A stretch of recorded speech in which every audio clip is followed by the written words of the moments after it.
Vampire the Masquerade is one of the weirdest things I've ever read. I consider it kind of like my Uncle Jeffrey's, but thank goodness he died during the Civil War. Fuck you, Uncle Jeffrey's. Anyway, the name's Adam, and we're gonna be looking at Milwaukee by Night, first edition vampire storybook. Does that mean we just get to unleash Predator media jokes at will, sir? That's I'd nothing prefer if but you it. changed it up a bit, but honestly, I opened up with my best attempt at a Mike's the Colossal Plinkett, so you ask me. Well, here we are, Milwaukee, basically the armpit of America, as many would think it as. How you doing, y'all? My name's Big Pizza Rolls. How are you doing tonight? I'm Tech Priest in this book. Oh man. I'm Sit, and yeah, after releasing Chicago by Night, they decided, you know what's the next best thing in adjacent city to Chicago? And there's a lot you can choose from. You could have chosen Rockford, Des Moines. Springfield, Gary. I would have gone with Des Moines. They already covered Gary though in Ashes to Ashes. Yes, they do, and it's a shithole. So the next one was what is currently the 31st most populous city in the United States, 5th most in the Midwest, and the 40th largest metropolitan area in the nation. It's also home to the Brewers, but we don't like to talk about that. There's also, you might not know this too, but there's also, well, actually, we'll get into it. But, Tech, you seem to have been hesitant when you said, oh, God. Is there something I should know about Milwaukee, the Milwaukee book? Because I'm kind of a casual-ish player to All the Darkness. To give you an idea of the Milwaukee book, this is early White Wolf. This is before they have a set format for how they lay out their books. This is Chicago by Night. No, this is Milwaukee by Night. No, this is Patrick. This is basically one of their first books besides Chicago by Night. This is really early in Vampire First Edition. And you can tell because this is a PDF so good that the copy we have actually warns us to not trust anything it says about the guru in it. So with that, that's right. Let's you open guys were it telling up. me that this was written before Werewolves the Apocalypse even had was committed to paper, from what I understand. Is that correct? Yes, that is completely correct. Oh boy, this is basically early Scum and weirdness.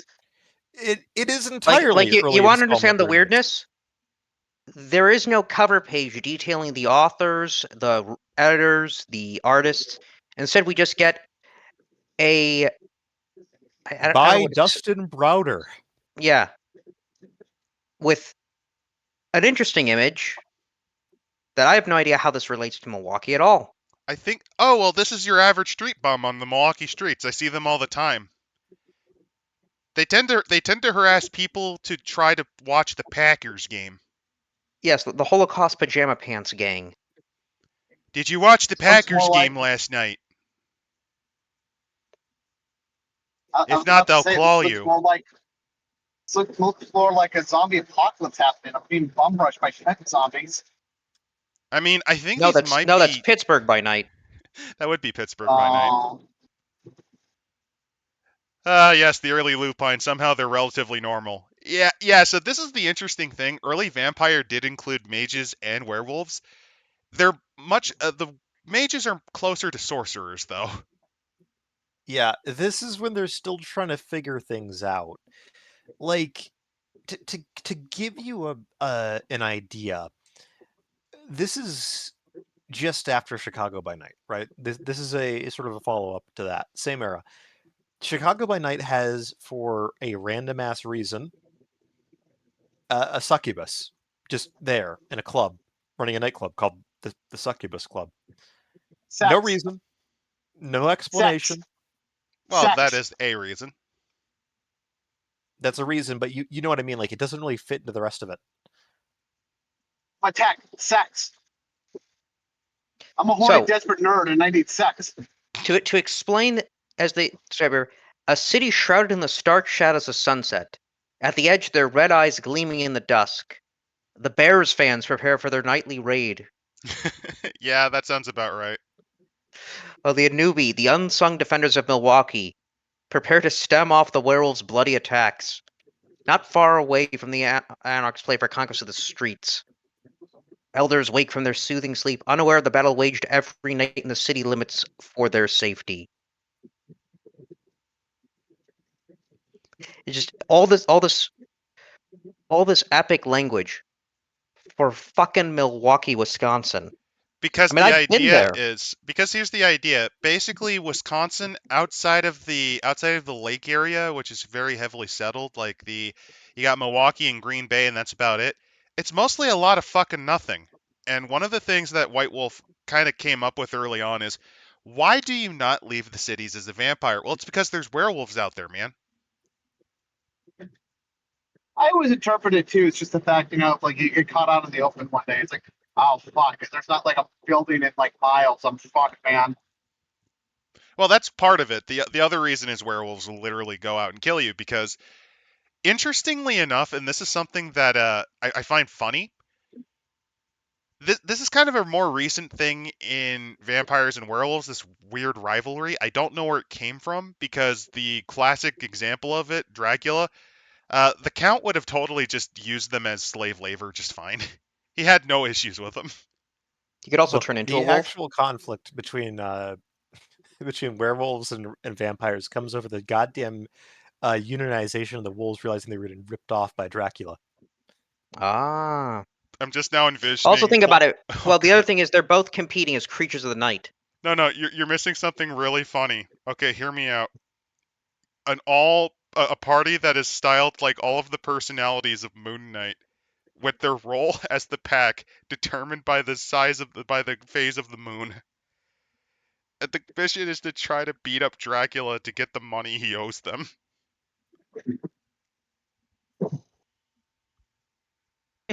I'd play it. But to explain more about Milwaukee is it is an island of civilization in a sea of barbaric darkness.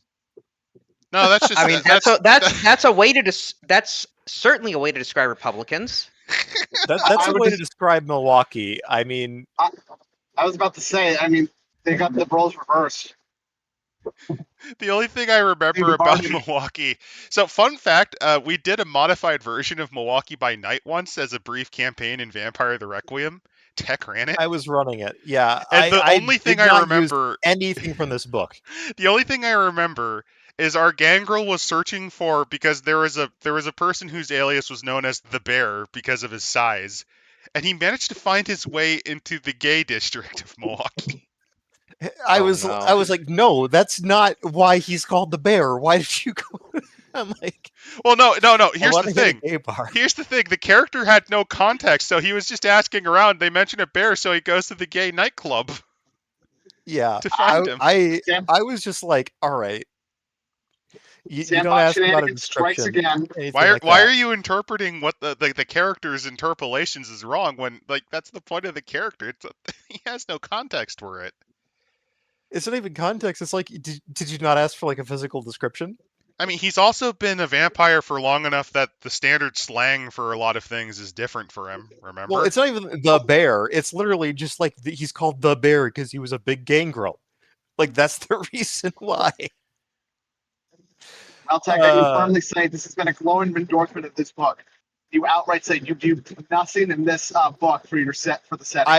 I used nothing. The only thing that I did with my Milwaukee was basically, it's like, all right, this is where the trash from Chicago goes. Like, if you need to survive outside of Chicago for a while, you try to lay low in Milwaukee. The native vampires in Milwaukee don't take kindly to that, and they will introduce you to, if you make trouble, Mr. Bucket. Oh yeah, the bucket of fingers. Yes. So, fun fact about vampires: they can regenerate incidental damage. So, like losing a digit, a toe, an ear, so on. If they don't spend willpower, it's not a permanent damage. They'll heal if they get enough vitae. So, the sheriff of Milwaukee will tie you up and start lopping off fingers. for every violation you've made, and if you've done enough of them, he'll give you a bit of blood to regrow, and you'll just keep going back at it. The best part is one of our characters, and the character that should have known the rules of kindred society the most was the one to break it. The Lick, meanwhile, was the one warning them not to. Yeah, Womp it was womp. kind of great. But also, So- seriously, great advertisement for the book. It's like Baby Geniuses too. Nothing redeemable for any chronicle. I mean, No. outside of the historic It's value. redeemable. It has historic value. It also has the first incidence of like, oh yeah, wizards. We forgot about those. So, to begin, the population is about 1.4 mortals and 40 vampires. No, We're Now, one and a that's- half mortals. You gotta That- share. Yeah, that's- 1.5 mortals and 4 vampires sounds like a really, really bad time for that mortal. Or if it's an Otome novel, a really good time for that mortal, I guess. I don't know. So, 40 vampires. This is overcrowding. It's considered overcrowding because they didn't understand or figure out what the size of a vampire's terrain would be originally. Again, this is really early on, and they kind of take the secrecy more serious. But Before they realize what the fuck their players actually did. And, Right. this brings up the theme. Milwaukee is a city of strife. Again, I mean, in real life, yeah, it is. yeah, weird way to, I guess, describe the locals, but okay. For over a century, No, the here's Lupine my have threatened favorite its door. mood. Madness dominates Milwaukee. Milwaukee. I mean, red letter media, man. Oh my god. What's wrong with So- this book? The job for you is to fight against the jihad, fight off the vampires, and fight off the internal politicking. This is the first book that kind of does that, or at least tries to do that. There was an attempt. Yeah, I don't remember. I don't remember. I do remember Chicago by Night had mentions of werewolves. It did not have mentions of the Sabbat. They did not. The Sabbat was relatively recently added when this book came in. They also did mention wizards in Chicago, but they had none. This is the first book that had wizards. Right. And this is both to its benefit and to its fucking detriment. By the way, I love the inspirations. Heart of Darkness by Joseph Conrad. It's Lord just of like, the Flies. Macbeth. Have you ever been to like Wisconsin or the upper Midwest? Yes. I mean, it is Heart of Darkness during deer season, but that's because nobody can fucking shoot straight. Are you telling me a mage is going to summon a bomber and it's going to start napalming sections of Milwaukee? The horror. Well, actually, no, that's the movie. Heart of Darkness is actually it takes place in the place in the Congo Free State, and also yes, Private Penguin. This is ancient. This is first edition Vampire. This book is insane. currently 92. 33 years old. This So- book is older than most people probably watching this. Movies. Apocalypse Now. So actually, no, you were right. The horror. The horror. Also, Yeah. Flatliners. Well, actually, it does make sense. One of the Ventru is as fat as Marlon Brando was. Is he also on drugs and has random Native Americans take awards for him? Maybe. Actually, kind of. It'll get interesting. So the relations, Chicago and Milwaukee do have good relations. They share the desire to build a strong economy. The problem is this. There's few ways to travel safely to and from Milwaukee. There is the road, but the werewolves watch it. So really, you can only do it by prearranged truck at daylight. Bus routes, again, daylight. Railways can be arranged through Chicago Kindred, but that costs money, big favor. Plane travel, very dangerous, although you could just probably hide under, in the luggage. It's mostly because of if you're stuck in layover, people tend to investigate the cargo hauling area, and finding a body in there is kind of disturbing. And yeah, even though this is pre 9/11, it still is disturbing. So yeah, there is the- basically what they're trying to do is they're trying to establish this is a city permanently under siege. And as for why the Lupine are doing this, Reminder, this is before they really figured out what the hell the lupine were like. We can now understand, though, why. Because they're fucking worm-tainted bastards. Also, the best way to get to Milwaukee is via boat. But it takes long. Also, funny enough, they do describe ways to travel around Milwaukee. You know, taxis that charge $2.50 for the first mile. You can also use the bus from the Milwaukee County Transit System from 6 a.m. to 6:45. There is no train or subway system in Milwaukee. By the way, this is something that was from Chicago by Night. You can kind of see some of the early Chicago by Night-isms that we saw. That we covered the original Chicago by Night. This is also in this. Well, I mean, I could also like, well, how do you get around? Like for people who are unfamiliar, if you're going like from a European playing this game and wanting to know about Milwaukee, like, oh yeah, of course, there's got to be a subway system or a transit system. No, it's Milwaukee. Well, no, it's America. No, America does have subways and metros. It's Milwaukee. It does, but a lot of the cities, once you get out of the east, don't really have those, unless they're major parts of the financial area. By the way, look at this dude, Elizabeth Bathory maxing. I know. he's even got a rubber ducky, and He does. he's smoking in the bath. Oh, Another fun thing I like is he actually has soap, so he actually bathes in blood with the soap and everything. and I see a crucifix. Or Well, the crucifix and- doesn't really affect him usually. Oh no, wait. Look right next to it to the right. Yep, there's a high heel shoe. We know where the bug came from. Yep. Yeah. Elizabeth that, Bathory humanity? maxing. So what kind of vampire are we dealing with here? That's humanity 2, would you say? Could be as high as humanity 4. So, Milwaukee begins in the year of 1674 when Jacques Marquette visited the Amerindian, oh, that's an odd term, settlement of Manahawaki Seth. Amerind it used to be a common way to say that, yeah. It was a way Yeah. to quickly say like American Indian, because like the terminology was kind of up and around, because it's like, Is it what do Native we actually American? call them? Is it Native? Is it American Indian? Is it so First on and so forth? Nation, First Indigenous? Nation, Aboriginal? What do you say? Like, Yeah. And this is just a quick way of getting across what you actually mean without. And by the way, I don't think there was like a large Indian population in the United States, like as in from the subcontinent at this time. There were documented populations as early as the mid to late 19th century. In fact, actually, originally they used to be classified as white on immigration checklists, as opposed to the Irish and Italians. Also, this is where they're blending real history because Jacques Marquette, real person. Yep, Marquette. There's Jesuit a reason missionary. why there's a location that's named after him in Milwaukee, because he's the guy who really found the area. But among the his fake party guy, was, yeah, Peter Dubois.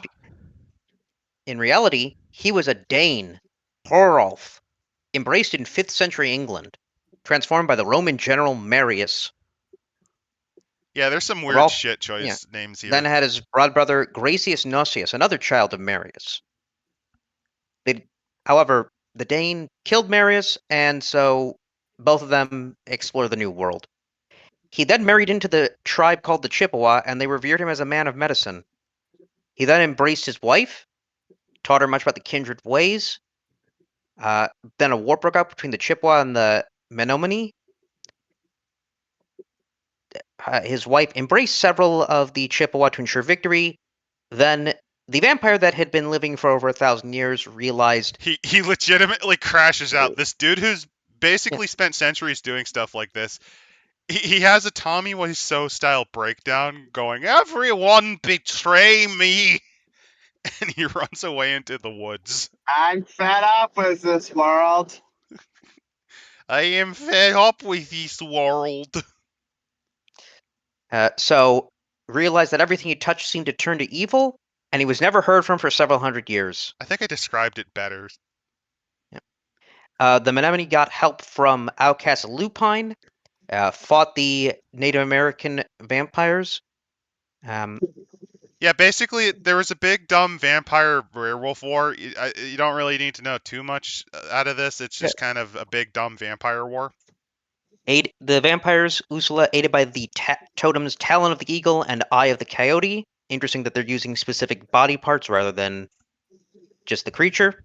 Again, this is early on. You'll actually see tribes. So here's the thing: there will be tribes that they list that don't exist anymore, and I think they were retconned to either be Wendigo or Yuktena. Most likely. So it looks like Chiclana and her brood members, I think, are dead.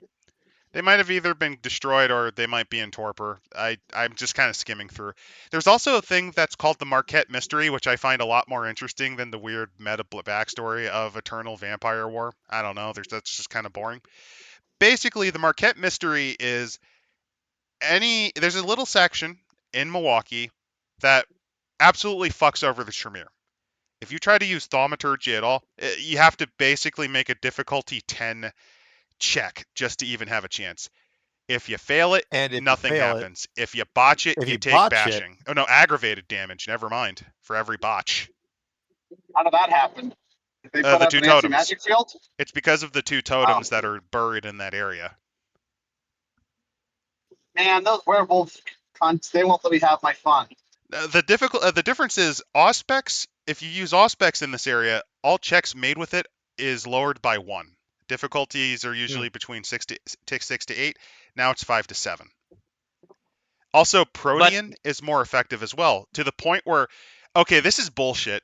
In the Marquette area, all of your Protean powers are free. Yep. You don't have to spend blood or nothing. It's just free. Although it does occasionally activate on accident. By the way, the totems attract members of the Eagle and Coyote tribes. I forgot, it wasn't Coyote and Crow. That was me memorizing something far lamer. This is even better, though. The presence of these two totems in the 60s caught the sight of attention of a mighty magus who had built a medieval chapel of strong mystical might in order to facilitate his study. So wait, So there was just there's a like Wizard's Tower built in the 60s? Yes. So in the 60s, you have this crazy land developer who goes full Ghostbusters, like, I'm going to make a... Oh, please. What do they describe, like, the actual... It'd probably be Gothic. It'd probably be very buttressed and very Hold on. I'm looking at probably. the university. I need to see if there is, in fact, a giant chapel there. There probably isn't, because this is another thing that the early White Wolf books really hammer home. The first edition hammers it home harder than any other edition. The World of Darkness is a more gothic and dark version of our world. Architecture tends to have more gargoyles. It kind of looks more like Gotham. You basically apply a light spray of the Gotham treatment everywhere. No. This was made for lame theater kids of women. So think more like The Crow. A combination of The Crow and, what's his face? Edward Scissorhands. Also, Angel, yeah, I'm pretty sure Mortal Mages could just kill Tremere here without any challenge. It depends, because this, I think, got retconned, but basically... There isn't a medieval tower. I was hoping there was no way. Fucking weird. There was it's in a Horizon realm now. That might have happened. I will say originally there were some really weird Horizon realms that had to be retconned due to the Avatar storm, which is why old mage players were pretty salty. Oh, wait, no, there is. Oh, there is? Yes, the St. Joan Chapel, a medieval part of Marquette.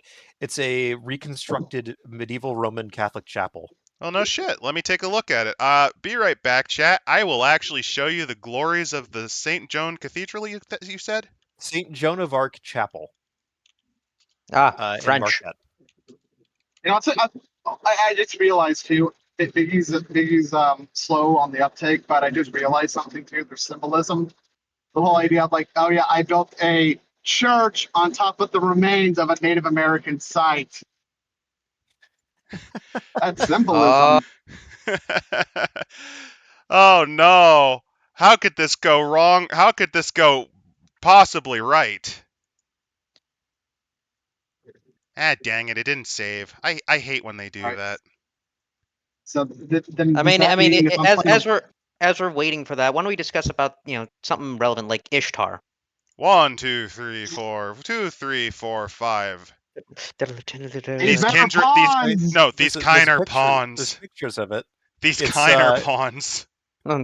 It's much less impressive in reality than It's they really describe. look at it. It's so pathetic. I Aw, want It's pretty 20,000 cute. vitae on his head. it's so I can't believe these tiny. men. I can't believe these men control the fate of Milwaukee.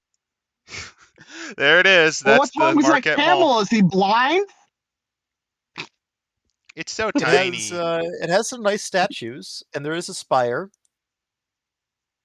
Don't move. We have guns pointed to your head. So don't move. Here's a really good image. I just wanted to show it. It's really tiny and kind of cute. That's where the sorcerer is. Aha! No one will think I'll possibly be in this fucking tourist trap. You can click on the image I just sent you through Discord. It's actually a pretty good photo.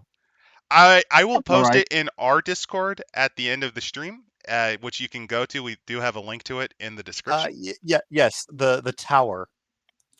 That is where he is. But yeah, the Marquette Mystery is a very interesting meta plot idea that you can work with. I think it's kind of bullshit, and it does.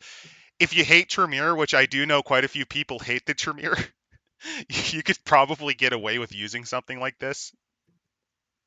Just find a weird local piece of architecture and attach something to it. I would probably change it so that it's not difficulty 10. I would probably just make it so that thaumaturgy is like Adam? difficulty 8. I'll I've have you done know that. I will not take this Tremere slander. I am the Tremere's biggest ally. I'll have you know I want to be a magic vampire man.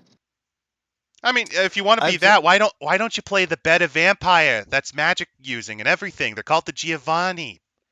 Don't you want to be a made man in the Giovanni family? You get the I don't wanna be a dead men Giovanni tell too. no I don't- tales until we get our hands on them. I don't want to be a Unfortunately, greasy dago. unfortunately, Adam, the Giovanni are in the same class of enemy vampire clan. They're kind of up there with the Bali. No, that they're And the not. Assamite. 2 and 5th edition told me to go fuck myself as well when they No, killed they're them off. not. In fact, Listen, in 5th listen, edition, listen, they're now part listen. of Clan Hecate. No, their great grandsire was bitten by an Assamite. That's not the first time that's happened. Bro, what's there to like about the Trememes? The Trememes? the Trememes. The Trememes. I think they're Motherfucker, okay. I want to shoot a blood magic missile. They're okay. So, I find them at least more interesting than the Gangrel, which I consider basically the Bruja if you don't want to be Bruja. Because Bruja Now, tend the to Yeah, that's what I was cost. about to say. At least I didn't my. I was about to say, at least my lore didn't change like 5 fucking times in each book that came out. I'm also a little bit dimmer on Bruja nowadays, just because I think it's really hypocritical that this is the clan that produces the most skinheads, created the Foot Troopers for the Fourth Reich, and yet they don't get punished while the Get do. Fuck you, Kareem. Fuck you. Listen, the Bruja Alright, so are we were fun. Oh, I Because like there's, them, like, but 5 the players groups of I've dealt Bruja. with who play them are insufferable. Listen, there's one good way to play a Bruja that you'll always find a GM that likes having you around. Is you never ever fucking shut up about Carthage. Ever. Doesn't matter the situation. Doesn't matter how it's going. You try to bring it back to Carthage and how it was great his name- and how it was his name- ruined. Cicero. It's Honestly, also- Cicero the hold on. Bruja, it's obsessed also- with Carthage, is fun. You mean he was bitten in the Assamite? Ka-ching. But Or I'm Tish. actually, that's offensive. You have to call them the Banu Hakim now because The Banu Hakim has always been what they've called themselves internally. It is literally just pointless. Like they're both valid descriptions of the clan. It's just whether or not it's from an outsider or insider perspective. Speaking of pointless, continuing the meta plot of Milwaukee. So, Herald's Oh, old God. enemy, Gracious Nostinius, shows up, and they fight amongst each other. They have a slap fight. they It's have like, a lame slap fight that was kind of very quickly introduced in the beginning of this plot bit. They do agree to a ceasefire. This is the Macbeth part of the story. But then the elders elect new prince of the town. They favored Merrick. However, Hrothgar understood Merrick to be strong of body but weak of mind, and he opposed it, forcing a stalemate. His allies favored Edward Austin, a hero of the American Revolution. Edward was not appointed, rather a war between the two elders began. They set up dueling grounds, known a honor tradition in the Camarilla known as the Shamash Nashtim. Napishtim. Is that Hebrew? I have That's no Hebrew. clue. That sounds Hebrew. I was about to say, is that a big? That's what I was about to say. Is that a bagel schmear? Let me take a look. Where is it? That sounds Hebrew, but it could be another Semitic language, maybe? Could be Aramaic. Yeah. Like, I was thinking, is this Aramaic? I think this is Aramaic. This doesn't feel. This isn't Hebrew. I think this is Aramaic. Looks like Shamash was a Mesopotamian sun god. Yeah, I was pretty close. So it is Semitic. I find it interesting that they call it this, and which translates to Vampirese as trials of death, because Shamash as the sun is their death. The sun, yeah, literally, you're going under the sun, bro. You're gonna die. Oh god, it's better because the stake fights. They literally it's fencing with stakes. I thought it was just they were instead of a gunfight, they're just throwing stakes at each other. Honestly, that sounds rad. Like just a pair of vampires, like just chucking stakes at each other, like it's an. Oh no! But the best part is it's a Thunderdome where like they're surrounded by bonfires to stay in the ring. Oh my! Oh, this is nuts. The Anarchs do stake fights. Oh, this is nuts. Oh, I love man. it. Except for that one Malkavian who just throws pieces of meat at you. Yeah, I forgot about this bit. Angel this sounds like something that a couple of drunk people in Milwaukee would just do for fun. Angel, you could probably get away with this in public. Angel has a fun idea for a bruja, a populist who changes their opinions to what's the most popular on social media at that time. I mean, that's just your average bruja. Like, yeah. But no, I love the stake fight. That is such a shit post. It is. So no, I like the Shamash Napishtim. That's pretty great. Vampires keep fighting. Merrick takes over in the 30s because he has, believe, mafia connections. Because he made a great deal of money selling liquor from Canada. If you're reminder, Chicago is the one that kind of hints that Al Capone might have been a vampire. No, he's in the book. Yeah, as a vampire. Still alive to these nights. Yep. Yeah. The interesting thing about that is that a lot of these towns, Milwaukee, Chicago, Detroit, were all hotbeds for the mafia. And there's a very simple reason for it. Booze out of Canada combined with Italian populations. Yep. Basically, because Canada never had a prohibition law like that, it was really easy to just cross the lakes and just kind of hide it on tankers. I mean, I said, apparently a failing story of mine is we had people who did some bootlegging. It's similar to why it was so strong in New York, because you could just hop across the Hudson. Right.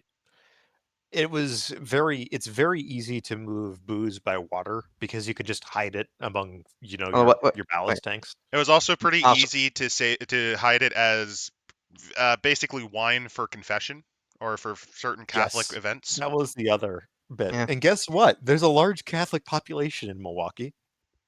But also, Malcolm the Malkavian, I got a T-bone to pick with you. So, Merrick has taken control ever since. The stakes are high. The stakes are high. They're well done to medium rare. Actually, that would be you can't even get the blood out of the steak. No, hear me out. I'm envisioning the Malkavian challenges another one to a Shamash Napishtim. And they think, they bring their wooden stake. They think it's a duel, and then he rocks in with a giant fucking barbecue grill that's attached to like fucking propane. It's diners, drive-ins, and dives. The Malkavian's like, no, I think you misunderstood the challenge. You have to beat me in a cook-off. Loser throws themselves onto their own grill. The worst part is I can see some Malkavian sheriff that sees himself as a gourmet chef or something like that. I was thinking more like Hank Hill. I mean, yeah, but it's more fun to imagine like Emerald as a Malkavian. That's also pretty good. Bam! Bam! Cut. Condemns you to final death. Condemns you to final death. So apparently, No, though, the bucket of fingers, but he uses a slap chop instead.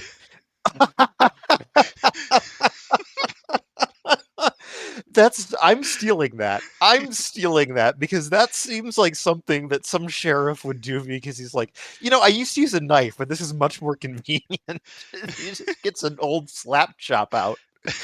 Like, oh god.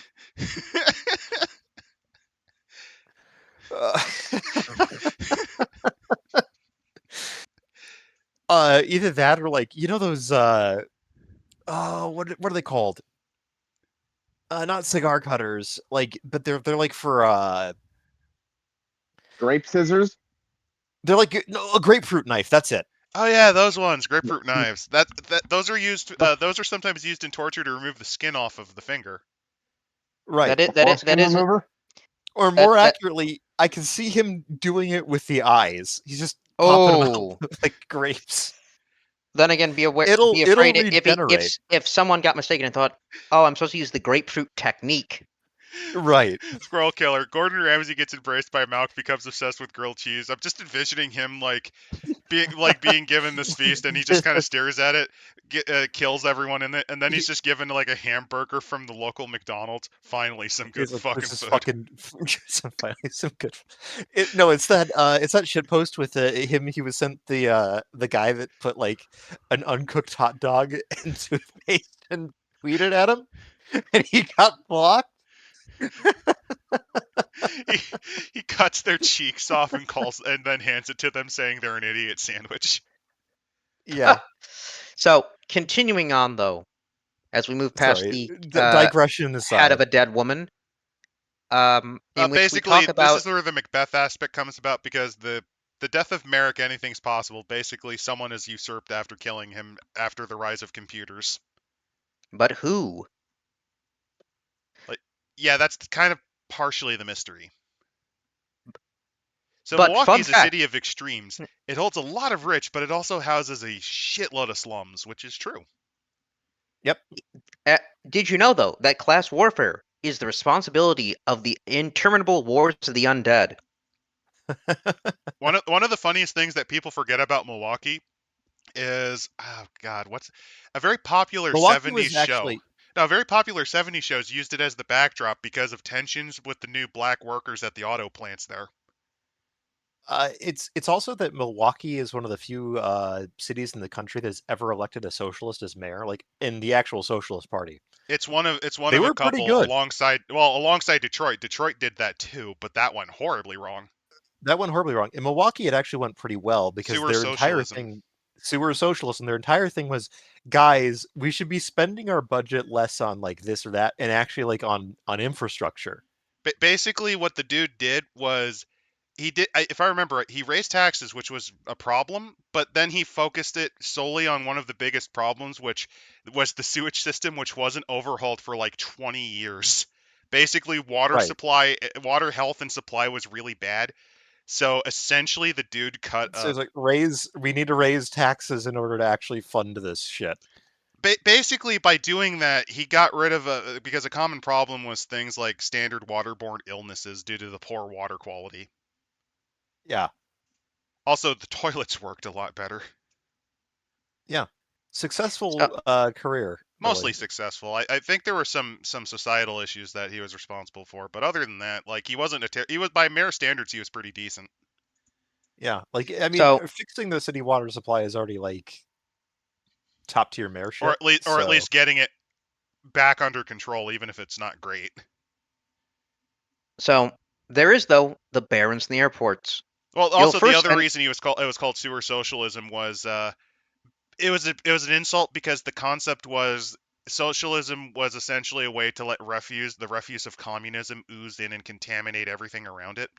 And it was also to make fun of him for being a fair weather socialist in general, because he was a market economy. He was a market economy kind of guy. He believed in the concept of a market economy. He wasn't like a hardcore socialist on that. Basically, the Wisconsin socialists were a milder lot, closer to progressives than socialists in a lot of ways. So, first thing you'll see, though, is the Mitchell International, which is the international airport, Also, the Barons. the Timmerman Airport. Those are the two. To the north is the Good Hope Road, which marks the boundary of Kindred-controlled territory. And just south lies the Graceland Cemetery, where they were doing all those stake duels. Right. I should also just a quick statement because I think we glossed over it. Technically speaking, Milwaukee is under permanent werewolf siege. Yeah. Yeah. It is like I need eternally. to stress this.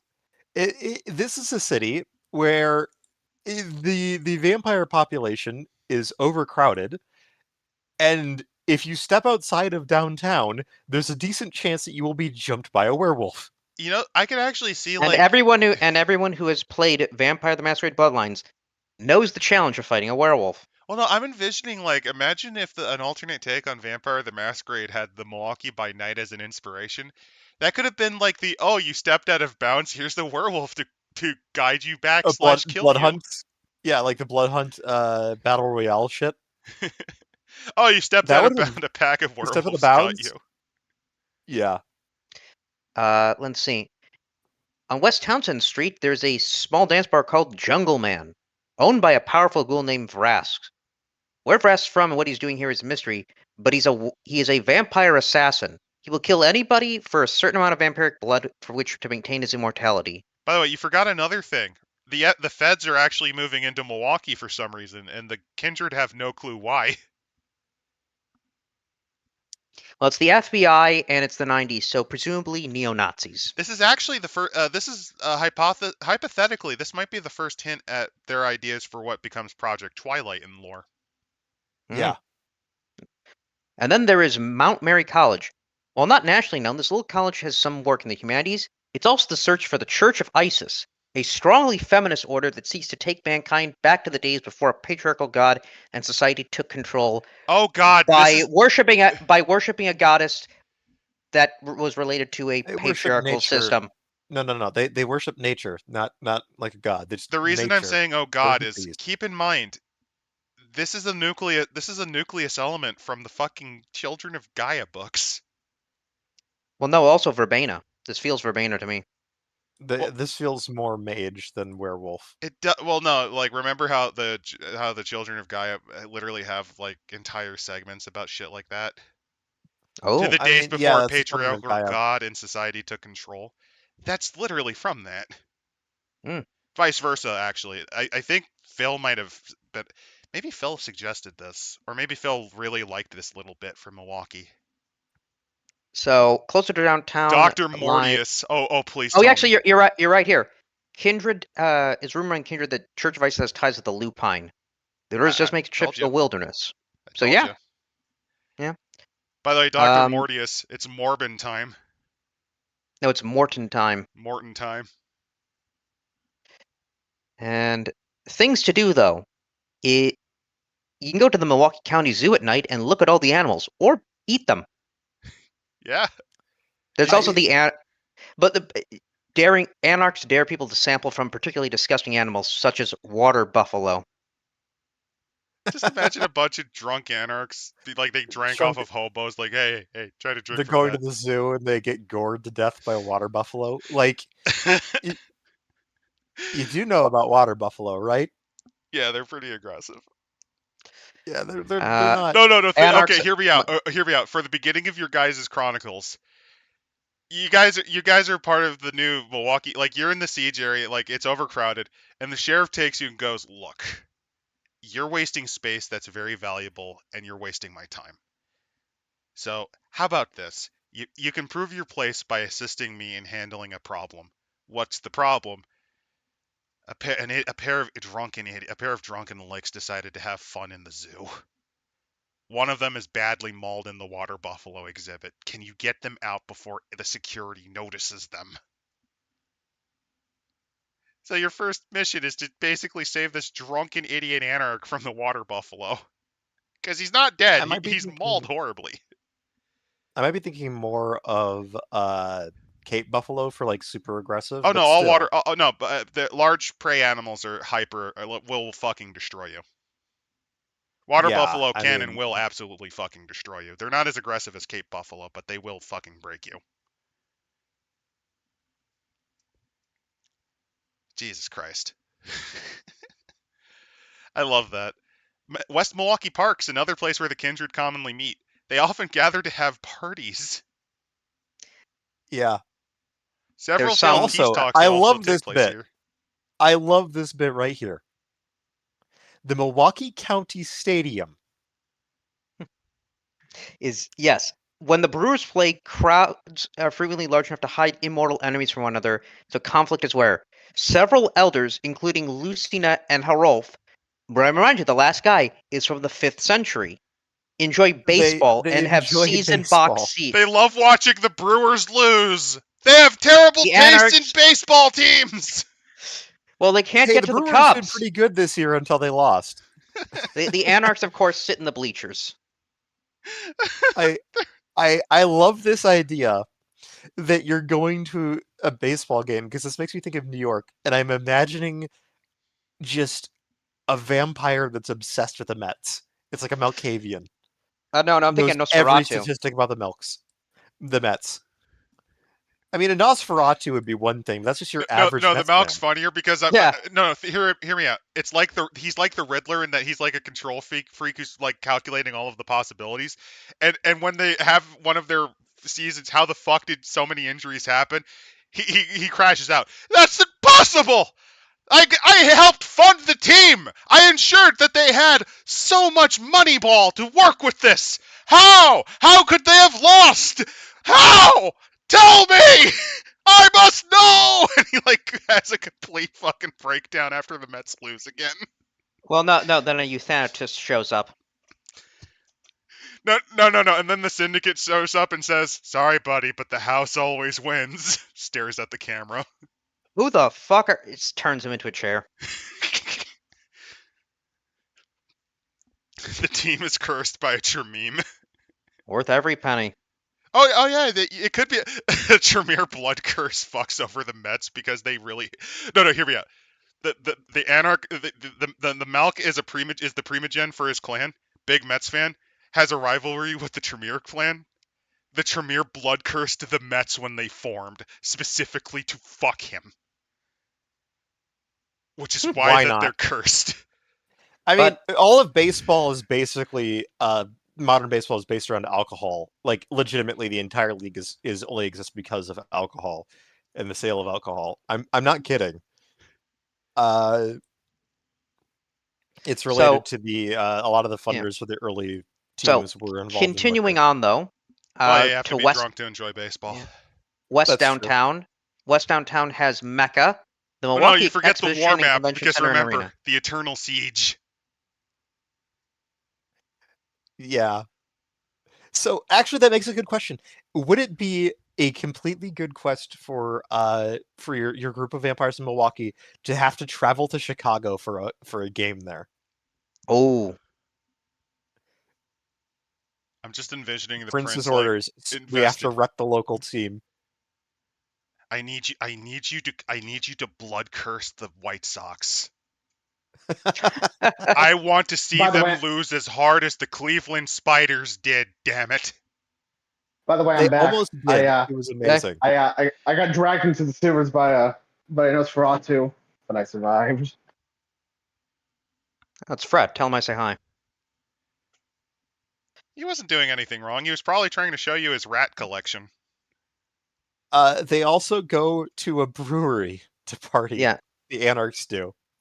They've The dominated one of the guards, which is... I'm not surprised because Milwaukee is well known. Okay, so it the is Midwest is it is well known for its brewing culture, microbrews, liquor, beer. It's known for beers and cheeses. So it makes By the way, sense that they would Patreon. talk about this. They also... Oh, by the way, this is, I think, the book that really introduces the Blood Brothers because they repeatedly reference them. I don't think they're introduced here. I think No, that's they just are. a term. They're called Blood Brothers with the like full-on quote. I think that's just the name for their group. Okay. So we have on the west downtown the large Mecca, Mhm. the convention center. We also have the auditorium where the symphony orchestra plays, West Side Fire Department, the public library with a larger cult section, police headquarters where the Milwaukee Journal is, Marquette Interchange. A Peaches and Cream, the singles bar. Yep. These the bars are often made up. Sorry about that. What's up, Biggs? I was just about to say, what page are you on? 23 at the moment.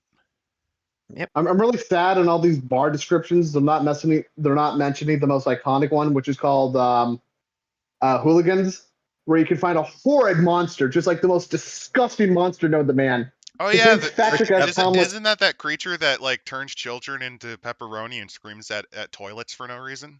Oh, dude, that's even worse than that, man. This creature, it'll find unintended black use and then grind him up into pepperoni.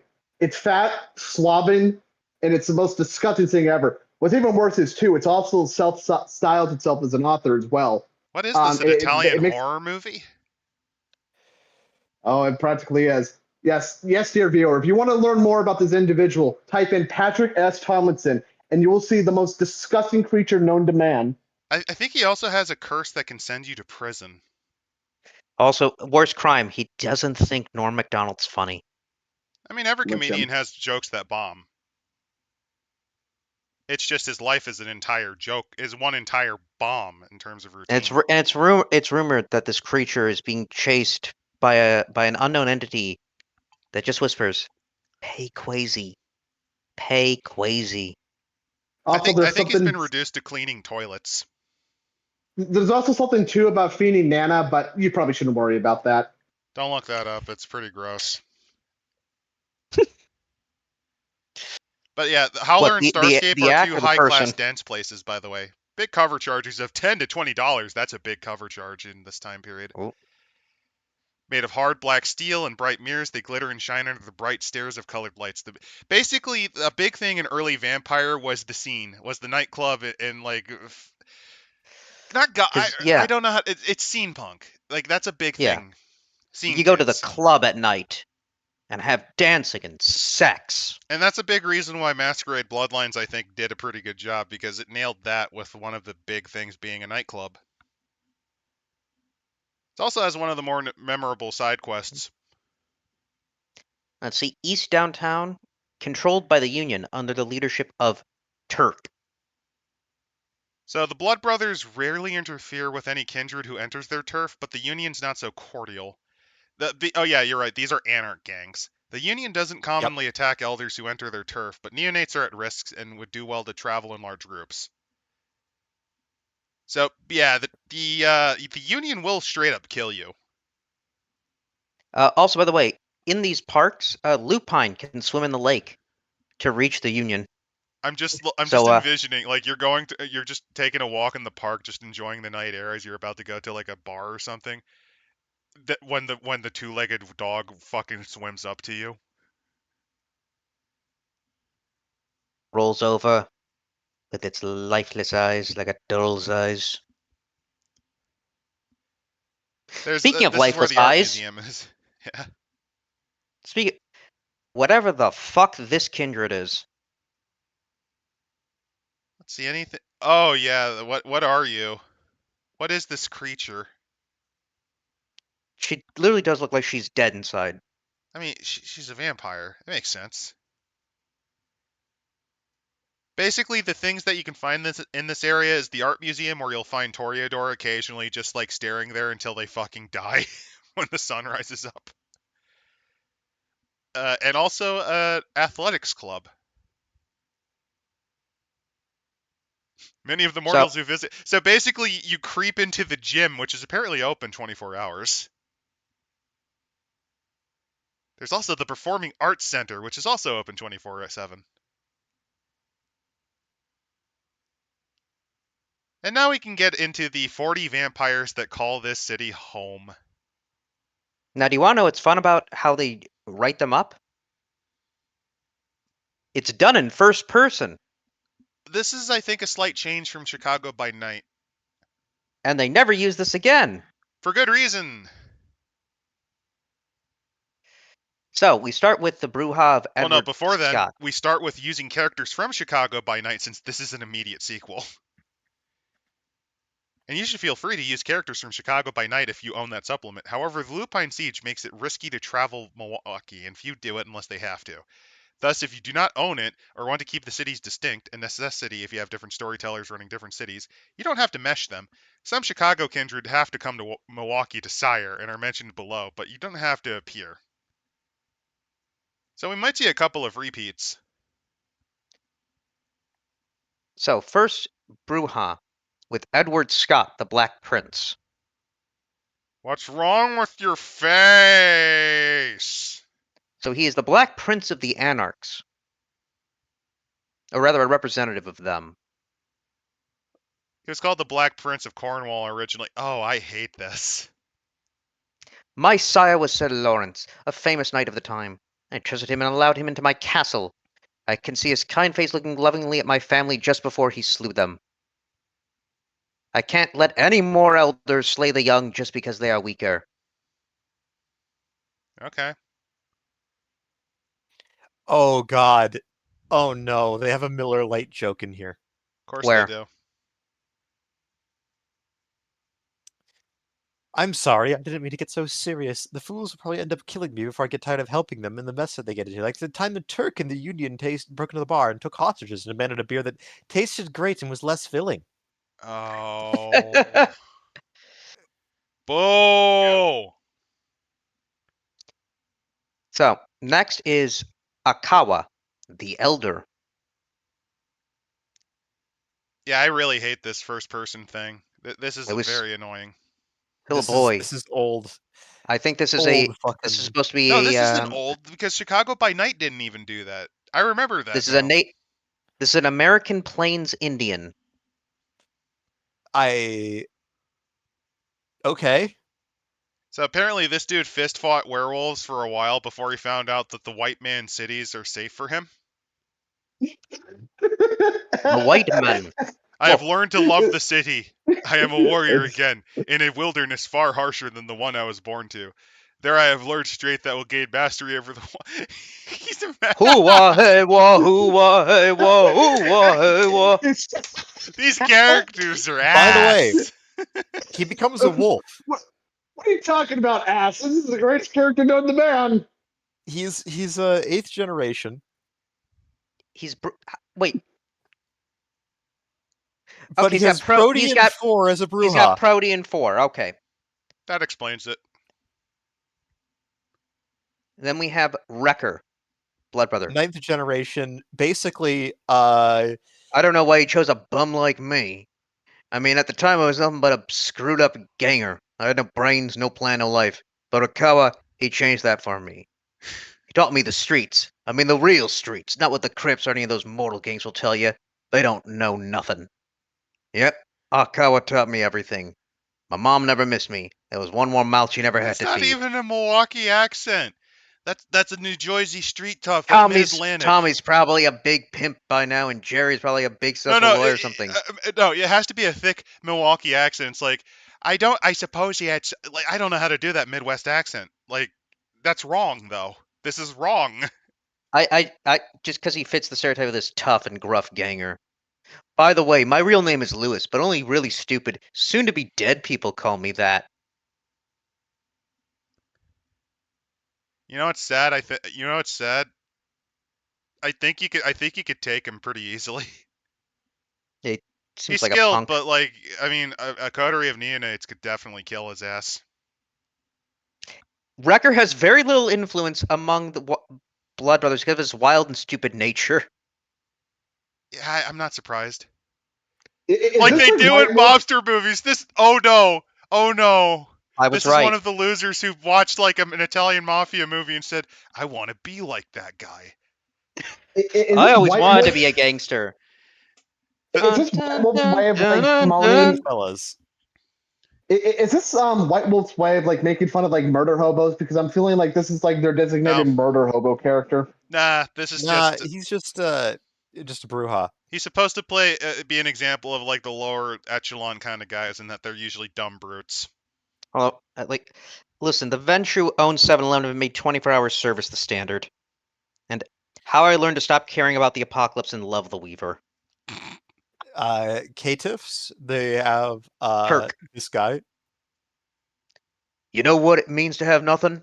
No home, no food, no clothes, but what you have on your back? Skull. No, a malformed skull, an overbite, a fucking pug nose.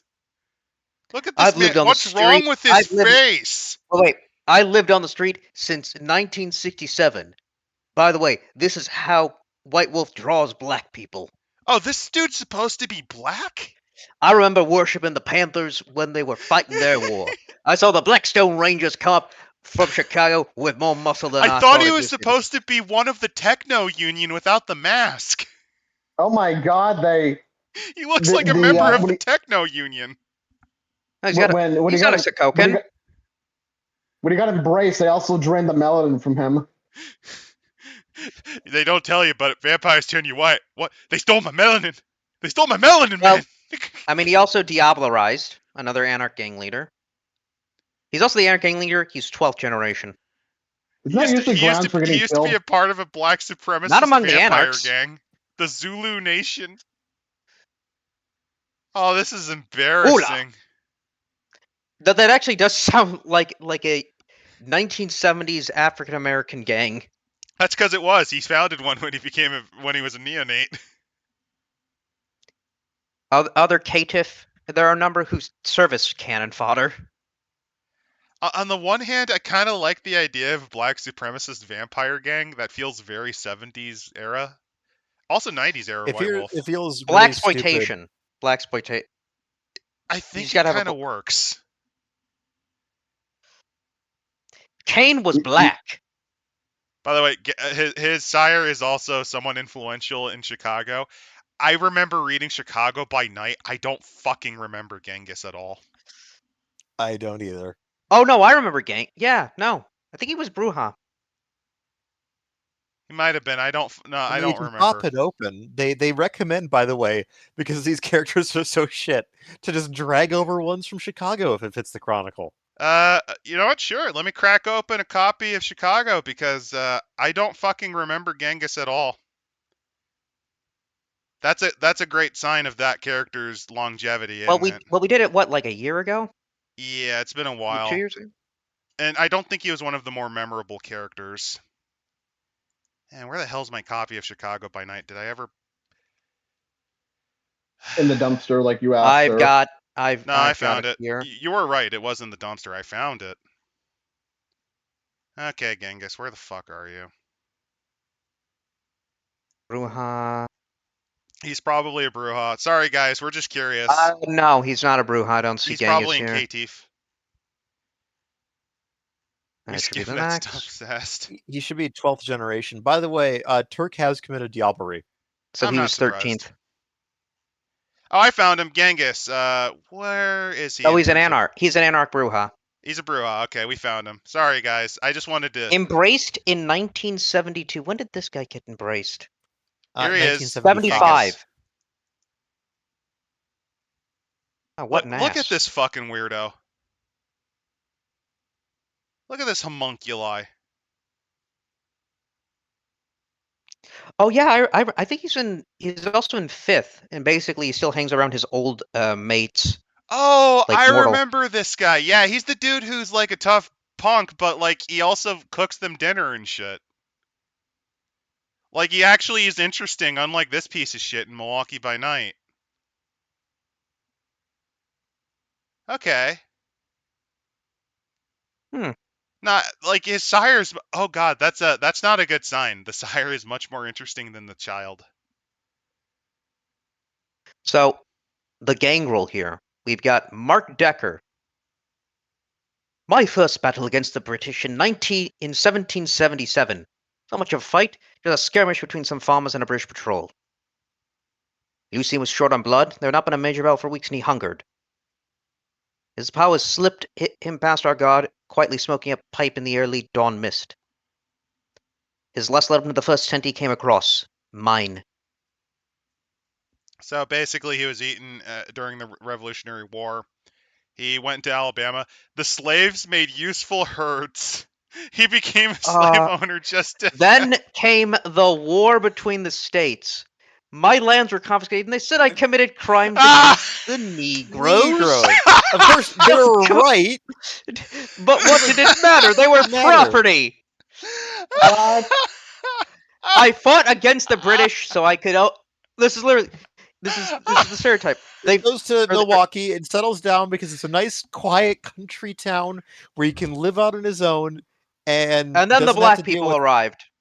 No, well, no, wait. No, it didn't. Are you calling the werewolves black? I don't think they're black yet. No. Why no. are the werewolves attacking me? I just called. I just called them what they were. Insert hard N-word here. No. I'm just imagining when the black migrations came, he must have freaked the fuck out. No, he's a big fan of Milwaukee as a city, it seems. Here's some more thoughts on the black people of the city. They are mindless, barbaric, primal animals worth nothing more than serving our needs. Adam. Oh, that's Adam, a lupine. Adam, all I could just say is, could you imagine 5e Vampire trying to write like this? The best bit about this is that we should go back to this. It doesn't really matter about that, because his main thing is that this dude really fucking hates werewolves because they burned his house down. They smell, they eat all the fried chicken, the watermelon, and they stink. Mostly peaceful protests, my ass. Wait, what? He also carries a Smith & Wesson M640. Hold on. Oh my god. With silver bullets. Yeah. And a pump-action shotgun with silver 00 buckshot. Then so the Model 640. Oh Jesus! All right, he carries a goddamn 357J frame. Yeah, of course he does. You have to keep it when the help is out. They're running wild. So that's a with their pants down on their ankles. By the way, Humanity 7. I believe you. Wait, no, this would be a 38. 38 special, because this is when was this published? Before 96, I'm guessing. Before 96, yeah, it's a 38 yep, special. Then it was 38, which is a short 1-inch barreled fucking snub nose 38 with silver bullets. Like, come the fuck on, man. You're a vampire. Also, Hossel is surprised that he was joking about them werewolves earlier, but I was more on the mark than I thought. Yeah, you didn't realize that we were going to get into the guy who wants to destroy / enslave them. Then you've got the child soldier, as in Decker saved him because he got embraced by some random fucking kindred that got eaten by werewolves. Mm-hmm. And so now he's a child soldier. Also, one of the rare cases of them being a child, but not being like a little kid. White Wolf has a really bad habit of doing that, where they'll have like 16. characters. Here's the creep. Here's a bit of the creepy thing. In Paris, 1971, so 21 years, he hangs out around teenage girls. I mean, he looks like a teenager. What are you fucking expecting him to do? Also, on top of that, you think this is creepy. Let's be honest, most of the cities by night have a child character. For whatever reason, White Wolf is incapable of not doing a child character. This is one of the tamer ones. By the way, listen. After Anne Rice's interview with the vampire, everyone had to have that. Right. By the way, he's going after werewolves with a fucking semi-auto 22. Why not? Reminder that the world of darkness has different things, including gun laws. I do not know. Why would you use a 22? Because it's damage too. Because he wants to. Also, it's probably the only thing that he can carry. The Mini 14, but the capacity 50. That doesn't. No, it's a real 22. It's a real automatic 22. That's what he wanted. A semi-automatic 22 with that. That's just Ruger 1022. All right. Next up. Well, no. Here's why. Because all of the bullets he uses with it are silver. So basically he can just Uh, rapidly pip at them. Are we still talking about Thomas? Because I'm noticing something funny. What? This is how you know it's old, White Wolf. Lupine lore 2. Lupine Right. lore. Yeah, that used to be a knowledge you would get. Yeah. Literally just means I know about the werewolves. Then Does we have that mean he knows Julia. about the worm? He might. They don't really care Resources about to that. allowance from Decker. Decker just What? gives him money. Yeah, he's like, all right, kid, look. All right, tiny child. In my jihad to enslave the werewolves, here's some money. Get guns. Here's some money. Hail the, So you the can South buy will rise again. As I go on down to Dixie. You look, enslave you my look. werewolf. Listen, boy. You're the only one that I can actually call boy these days without getting offended. You gotta play it with a thick accent. Don't worry here, boy. Yeah, You take them here, Julia 50. You is- take them here, 50 gold deployments. That can get you there, right? Damn, you're good. Julia is someone that was embraced relatively recently by Decker. Basically because she saw him with a fucking shotgun out at night. Well, I think this one's interesting, at least in terms of point of view, because this is a transient. This is a transient person. She was homeless in life.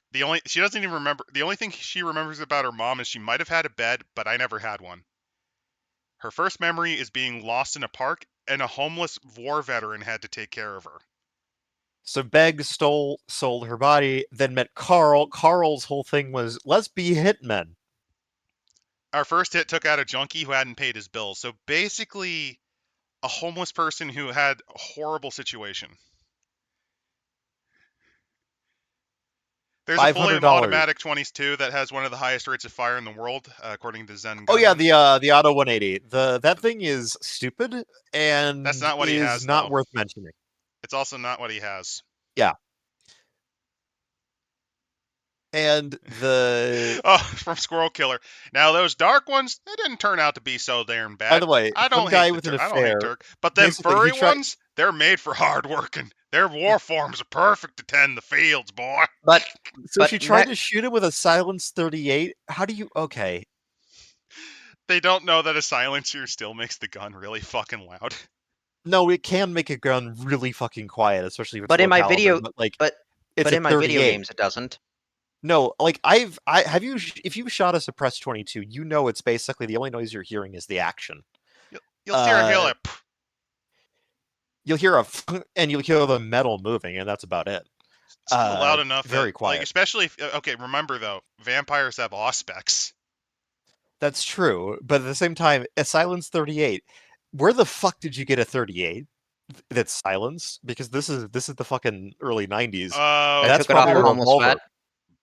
Criminals punk. and prostitutes. Gothic punk. You gotta remember that this is yeah. back when it's they like if she's a real shit. She's a real shit assassin if she's trying to kill someone with a silenced fucking 38 revolver. I mean, that ain't gonna be quieting down shit. Hey, think about it like this: if this was written 10 years later, she would be using like a fucking Desert Eagle, a silenced Desert Eagle, and you'd know it. I know because it's White Wolf, but you know. Yeah.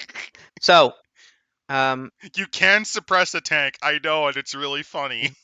It's really you can funny suppress to a see howitzer. Yes. Yeah. So next up, howitzer though, silencers are stupid. Hold on. Next up, though, is the Malkavians. Jason. Oh boy. You probably think I'm crazy. Before we do, my becoming was different from yours.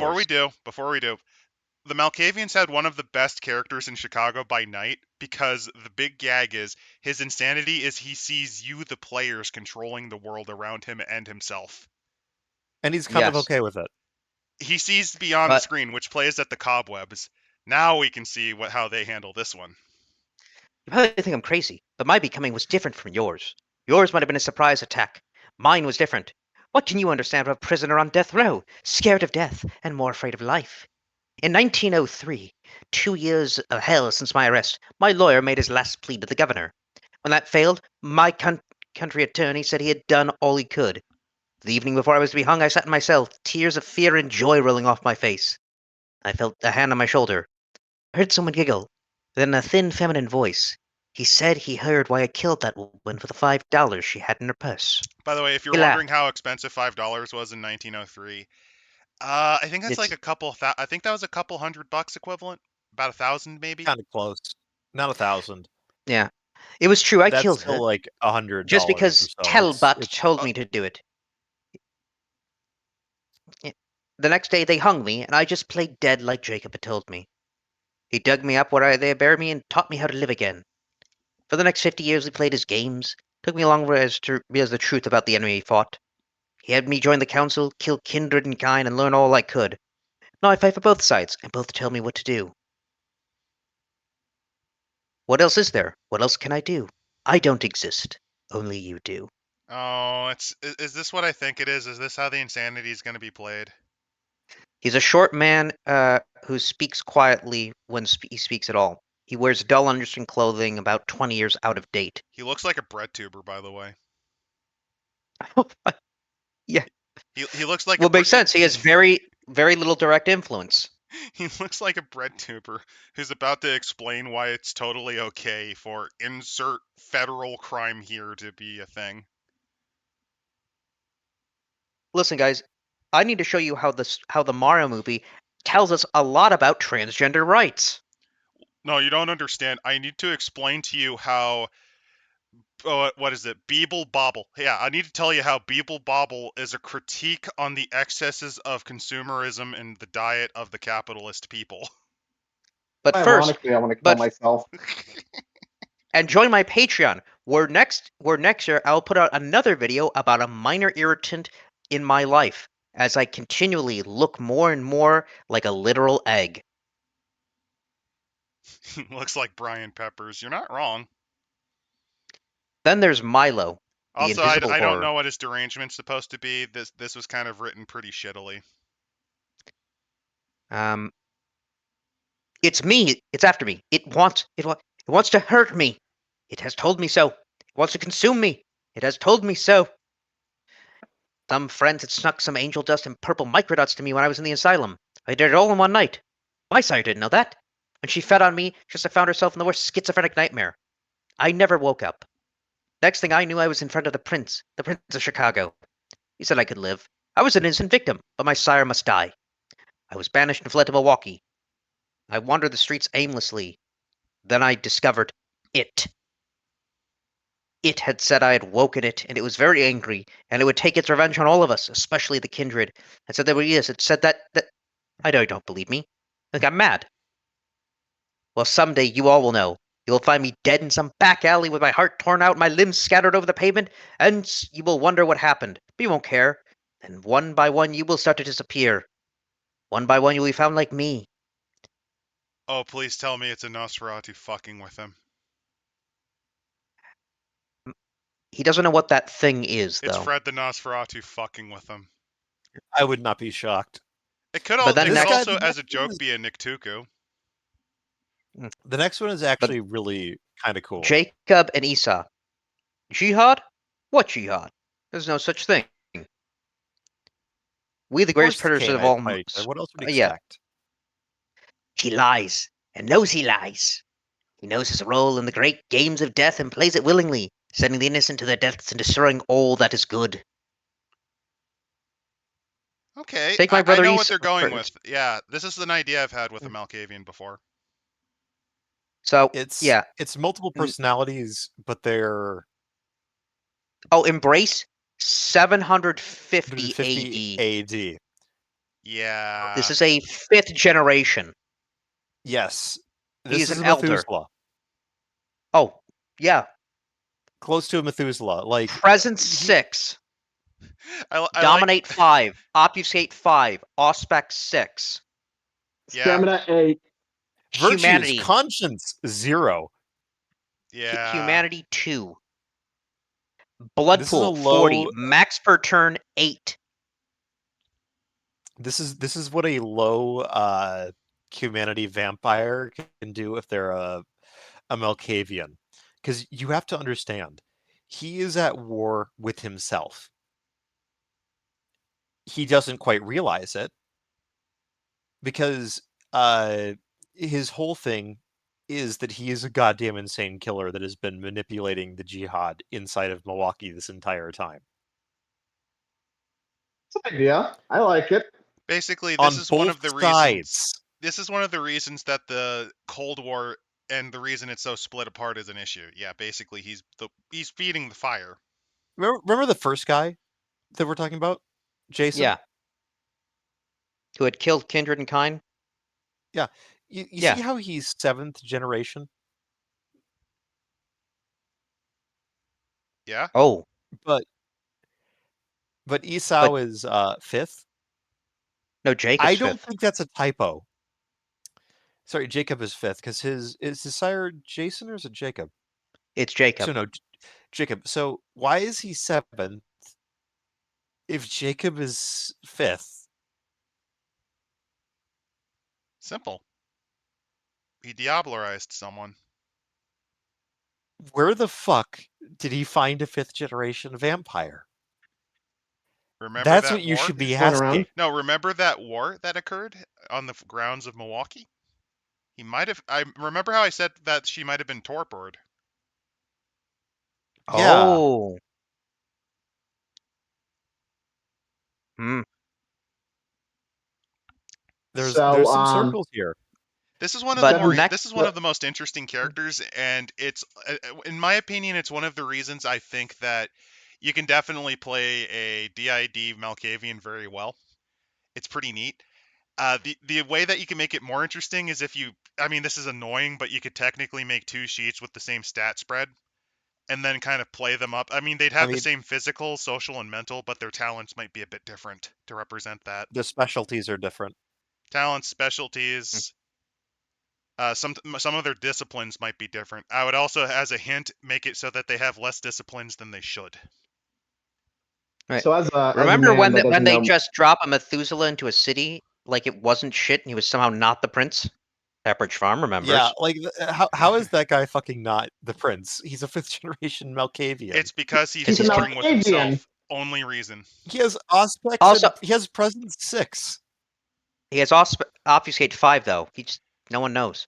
Fun fact: I was actually Oh. told about a really fun end cap for Chronicles. So, do you want to know what the Malkavian Primogen did with the power of dementation? See, he Convince originally everyone was. he didn't exist. Well, he was a late night radio show host on the West Coast.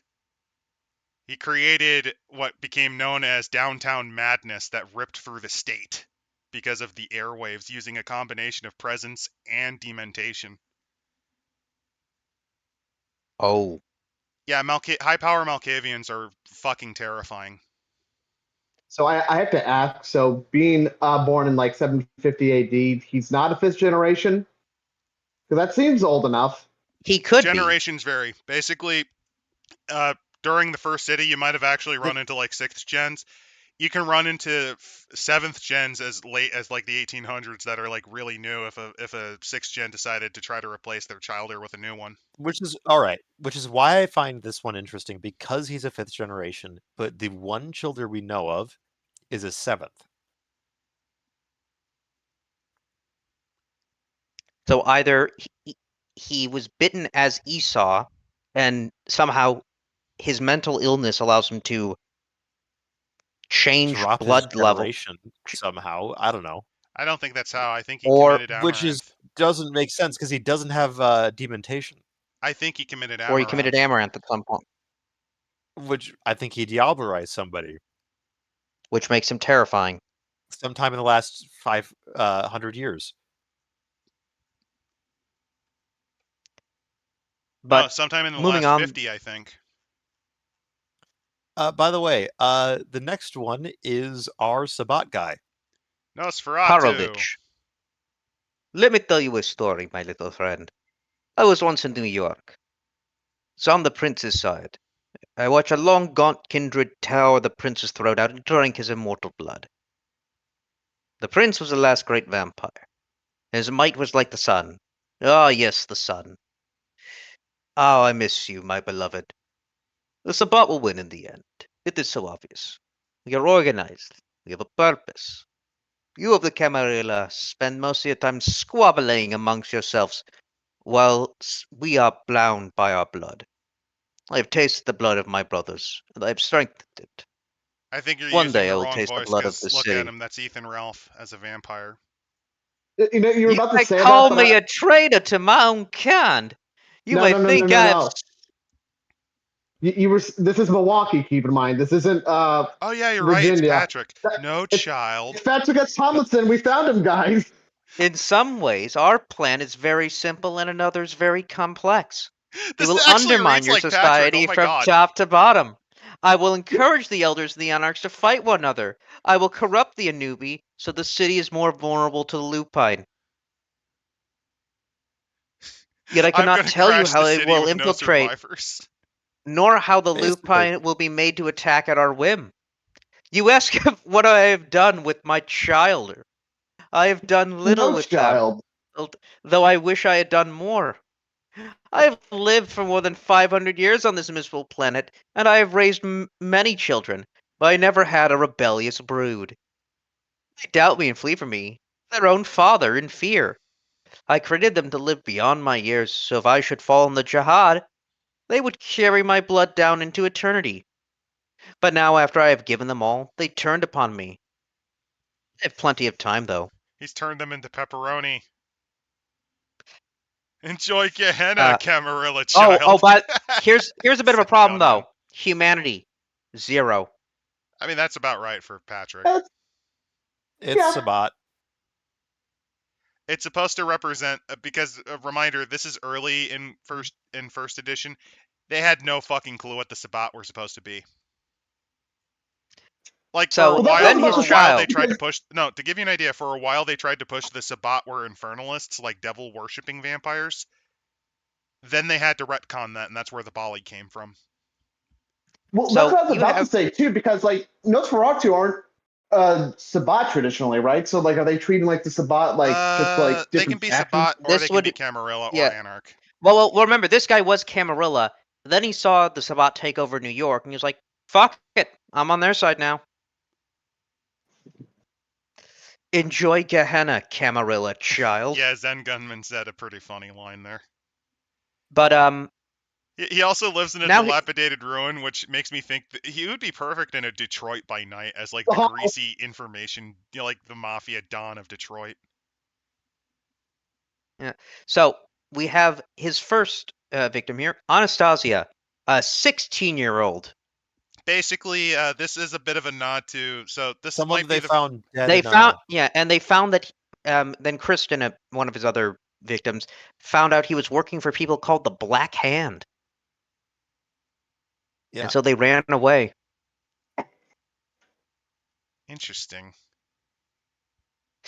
Role-playing hints, though. Be oblivious to your dirty surroundings and ask the most attractive male characters if they like your hair, most of which is gone. Then get into self-hatred because you're a teenage girl. And then there's, what's wrong with your face, Kristen? Yeah, that's pretty horrible. That's a pretty Nosferatu face. This guy's actually pretty interesting in terms of like he lives in the basement of an old couple that don't realize he's in their basement because they're old and they can't move around well. So I guess he's just living in Mike Silkoska's basement. Also, Zen Gunman points out the Nosferatu are technically the back channel between the Sabat and Camarilla because they don't infight. Oh no, they do, but it's usually more civil. Yeah, Because it's clan Rule first, is the then next. faction. Rule's Yeah. the last one. He's basically just a thrall of Petrovich who uses him to get vampire blood. Blood dolls, That's about basically. So a ghoul, sometimes they're used specifically just for blood. Well, no, he's embraced. Oh yeah. It's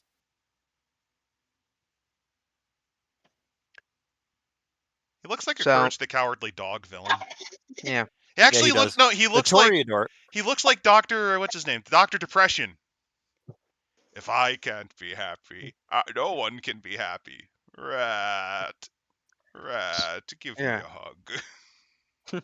So, then we have Toreador. Lucina, the moral hedonist. I was born in Missouri in 1863. Oh, she's also like looks 16 because this book has. Let's keep a counter. That's When I was 1 and 16, 2 I met a Teenagers. special What the hell? boy at the cotillion. Oh, but born By the in way, yeah. 63. Oh, 1863. By the way, Dancer. What a dancer! The young boy kept him so basically he kept her around as a fuck doll for about 6 months, then just left her. Thank Yep, you're a you. vampire I now. tried to fuck. go back to my family, but they could not understand. And my family finally chased me away with my father finally chased me away with his gun. Jesus Christ. White Wolf, why? I don't mind She's a a child stripper. character occasionally, but this Wait, is like what? the third one. Wait, what? Think she's a dancer. They don't specify what kind of dance she does. Also, dancing The traditionally Maramba? involves prostitution and brothel work because it was a way to do it in a legal gray area. Because if the cops go in and going, hey, we got you under arrest for prostituting and whoring. No, I'm a dancer. Sorry, that's a 16-year-old? Age of consent laws were a lot weaker back then, dude. Yeah. As in, they She's weren't now fucking written also down. she's also fond Yeah, of actually, gowns actually, and elegant actually, clothing. I would wonder if there would be a vampire that, younger, then deliberately uses makeup to make themselves look older. I've probably seen some do. do that. Some do that, and some do that, and that's actually a really fun way to play a. She's apparently a dancer at a hotel. There's no specifications of When I where she think of dancing dances, in but hotels, okay, so that makes me very much inclined to think that she was a burlesque dancer, which very often, because the dancers that would work at saloons in the West traditionally did Yeah. whoring on the side. Welcome to Paddowood. No, it's just like that's something they did. And a lot of Yeah. hotel workers are sometimes, depending on how skeevy the hotel is, in the real world, by the way, sometimes the maids are encouraged to encourage the weird, creepy, gross sexual fantasies of the guests. It depends on how Yeah. crappy the management is. And this is World of Let's kill Darkness, so those lower it down. managers. Well, speaking of So she's the she's a art, madame. She's a madame at a brothel. Barth, Effectively. the DJ, I kind of like this guy, like embraced genuinely. in 1934. Look at this hips. No, he kind I don't know. I'll be here. Wait, no, I've got the stardom down. Maybe He's you've heard the of me. unholy love Derek- child between a wait. Canadian parody character and iDubbbz, man. Derek Dark, only after sundown, not for the faint of heart. Jesus I Christ. sit on the sidelines, a color commentator in the greatest, ugliest, bloodiest war in the history of this planet. I'll be around when you're long gone. I'll be here doing my radio show while you guys are nothing but little piles of dust some punk anarch decided to suck off. Diablerie is the name of the game now. We haven't had much here in Milwaukee, but now that the prince is dead, we most certainly will. Of course, being neutral has its own price. Or sometimes I'll just say it out loud. I like this guy because he's effectively the. As far as I can see this guy, he's kind of like the harpy or the herald. Yeah, he's the harpy. It's just kind of interesting. The fun bit about this, yeah, because he's not an attractive toreador. No, it's his voice that's attractive. Hmm. I mean, yeah, you can tell from his fucking weird fucking proportions. But then let's see. Then we have Louis Vuitton. I was rescued. It was the revolution, and the revolution which killed him. I was rescued from the guillotine by Natasha, who had seen my sculptures in the past. Let's see. I came to America hoping for a land free from war. The Civil War dashed these hopes. I left that madness and went as far north as I could without entering the lands of the damned British. I hate the British. Let's go to the British racist. colonial state. What did he mean by this? Well, no. That he went as far north No, at the before. time it would have been under French control. Also, I'm gonna be blunt. I'm pretty sure this dude intentionally has to wax his unibrow every night when he wakes up from torpor. I imagine when he wakes up, there's a unibrow, and he's like, Henry, get me my waxing kit, and his ghoul gets him the waxing kit like every night. Do you think this guy and the racist guy met up before they turned, or do you think they? Well, no, this guy didn't like the war. This guy has no clue. No, good point. So with the Tremere, funny enough, see there is a member of the Society of Leopold on the Marquette facility. Oh, slight correction here on that. He said that he went to the revolutions which shook. So they fled.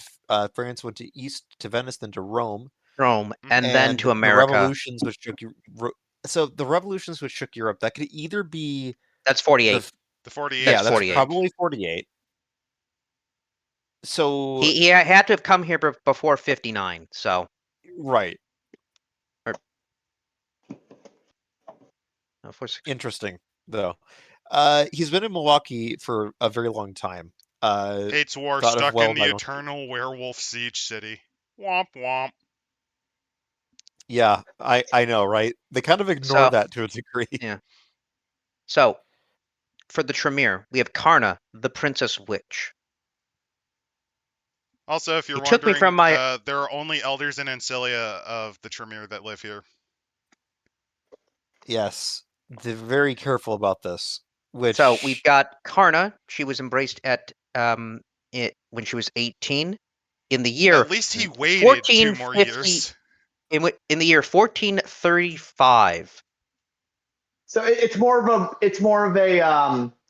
Woody Allen rather than a Roman Polanski, is what you're saying. A little bit of that, but also here's the more fucked up thing. Do you want to know why her sire chose to do this? because she was a woman, The first female Tremere. which is a fucking lie, which is wrong. There were female Tremere before this. There No women allowed. The first female Tremere.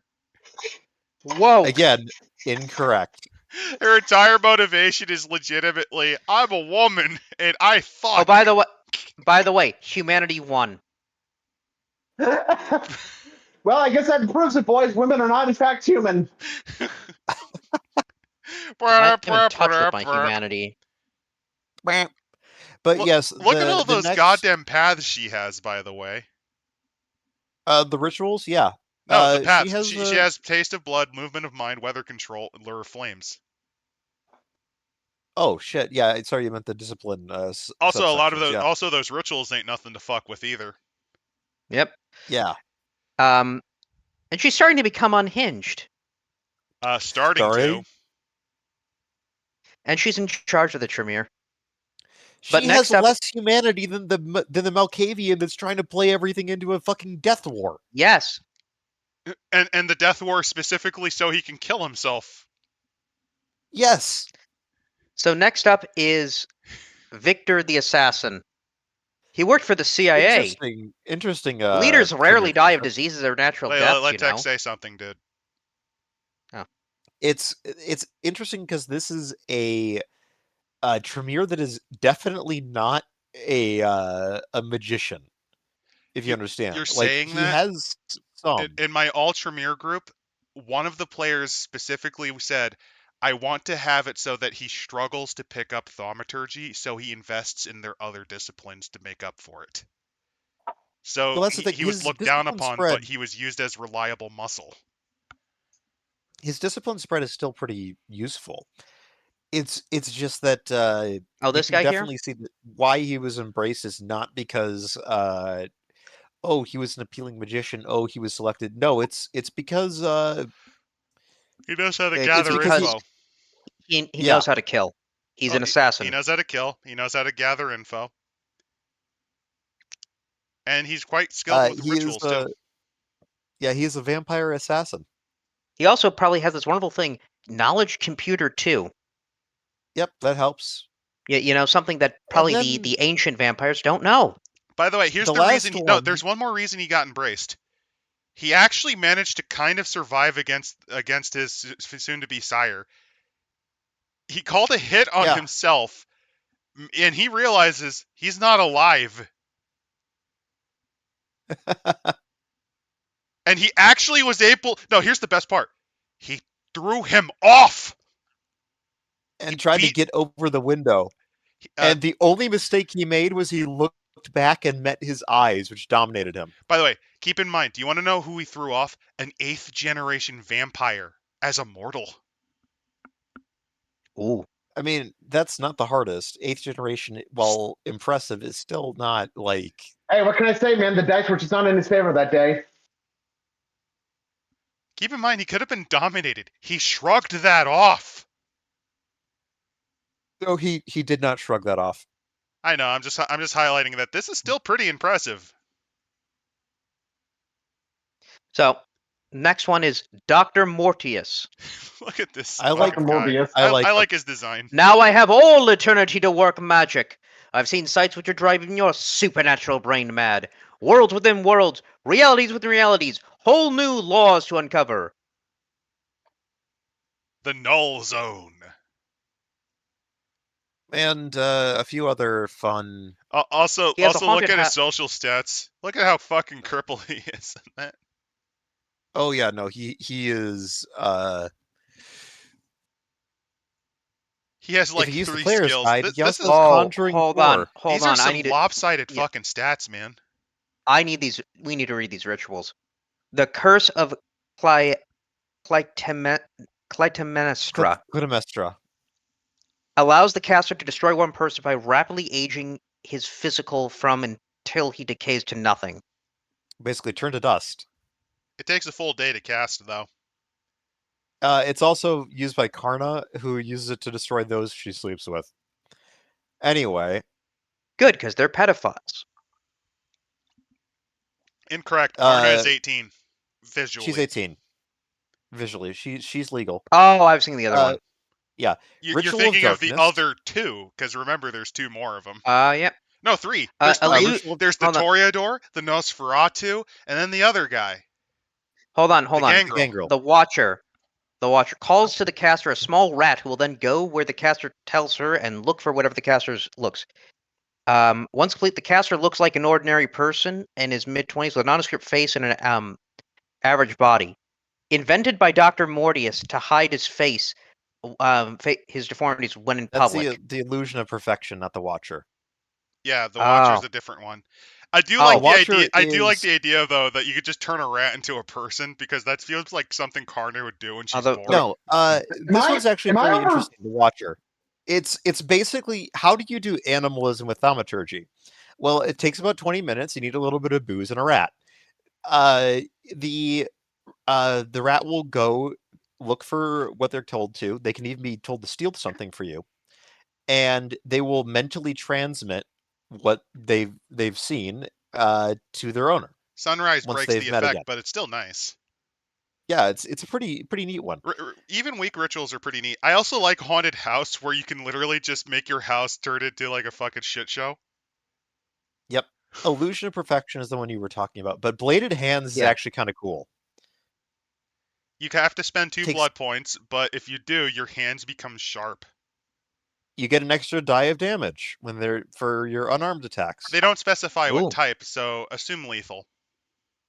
For later Possibly generations, assume lethal. It could be considered aggravated, but given the level of I the would guess ritual, bashing Nah, I'd say lethal because of this knife. It has knife because effects. they are. Yeah, that's a good point. And then hard Haunted time House. doing I love Haunted House. You basically just cast a ritual and it makes everyone think ghosts are in there. So eventually what'll happen is... I cast lower property value. Well, no, what'll happen later on is then you'll have a drunk guy going, hey guys, look, this place is haunted. We should do our half in the bag here. Like for their Halloween special, they'll do like their best of the worst in this haunted house. So you as the vampire have to sneak Rich. through. By the way, on the next page, Rich Evans, everyone. Oh my Yeah! god! Gracias nostius. You think Richard Perhaps can sue? you've I mean, he's heard a of famous me. celebrity after all, and they're using his likeness.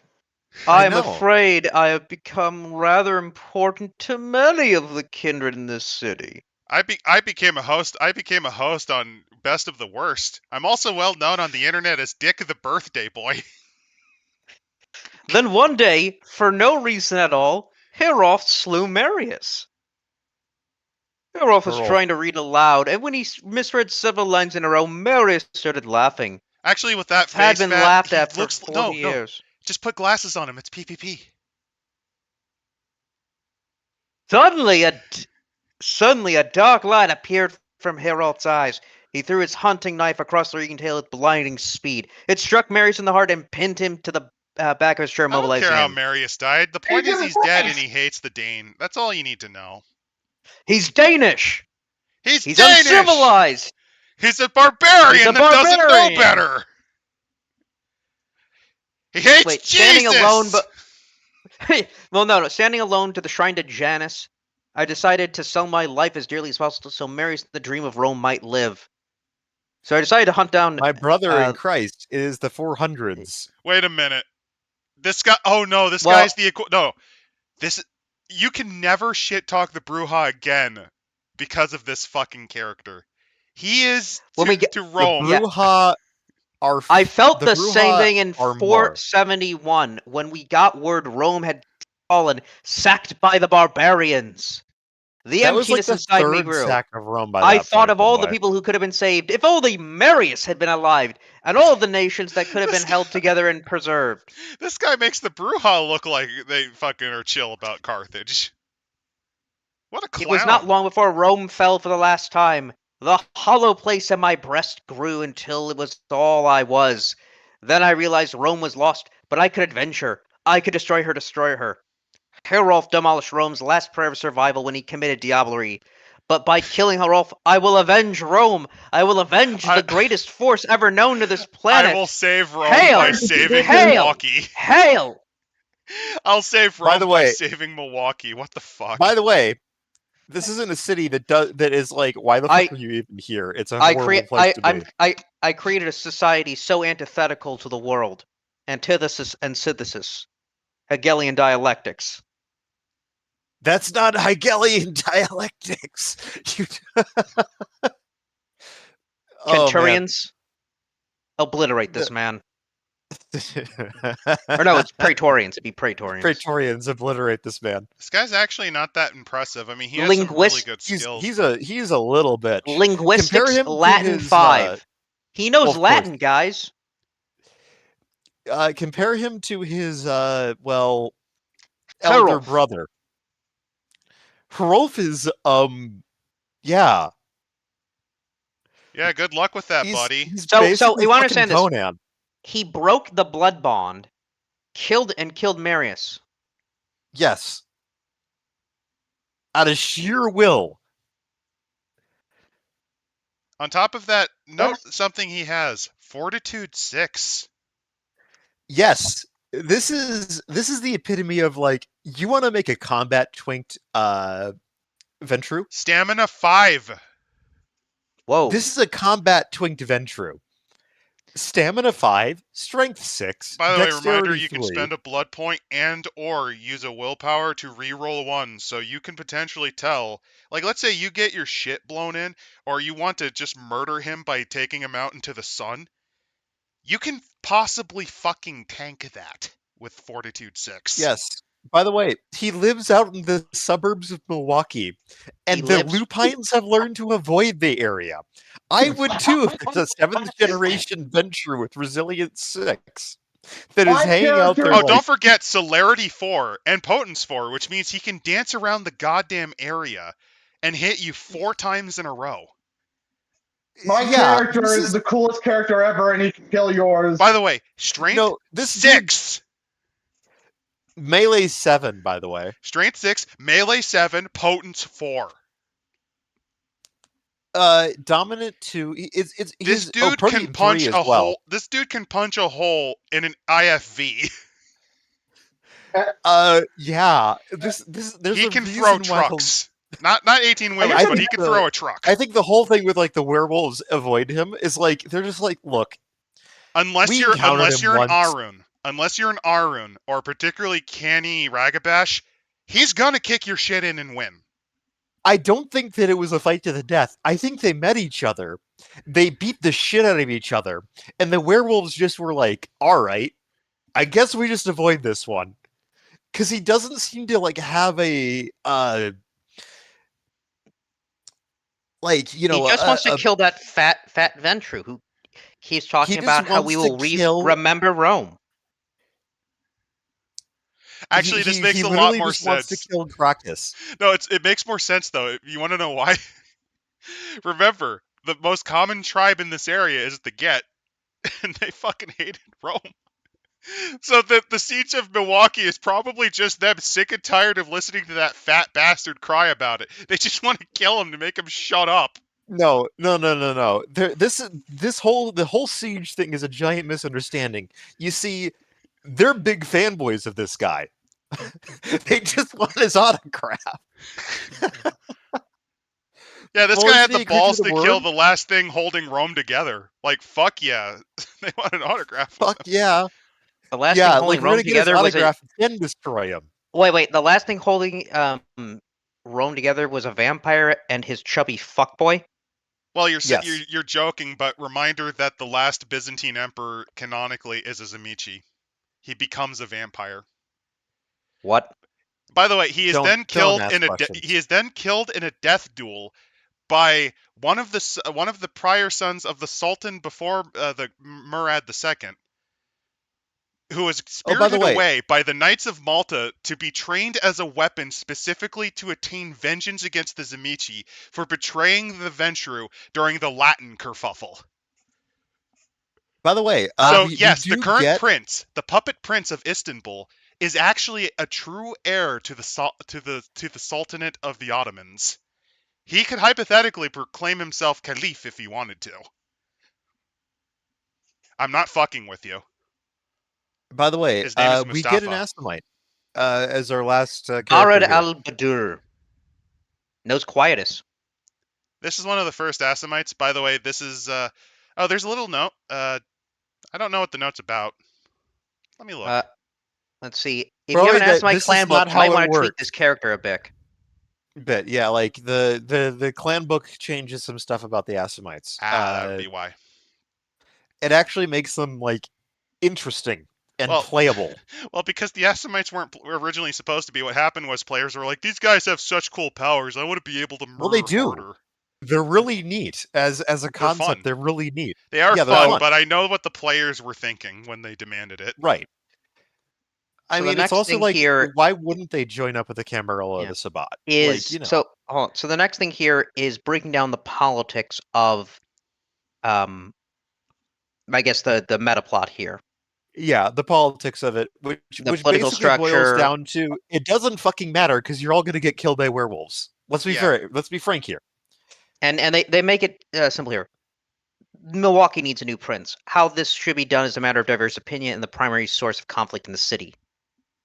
And Basically, explaining the why city's would a anyone want to be madhouse. prince?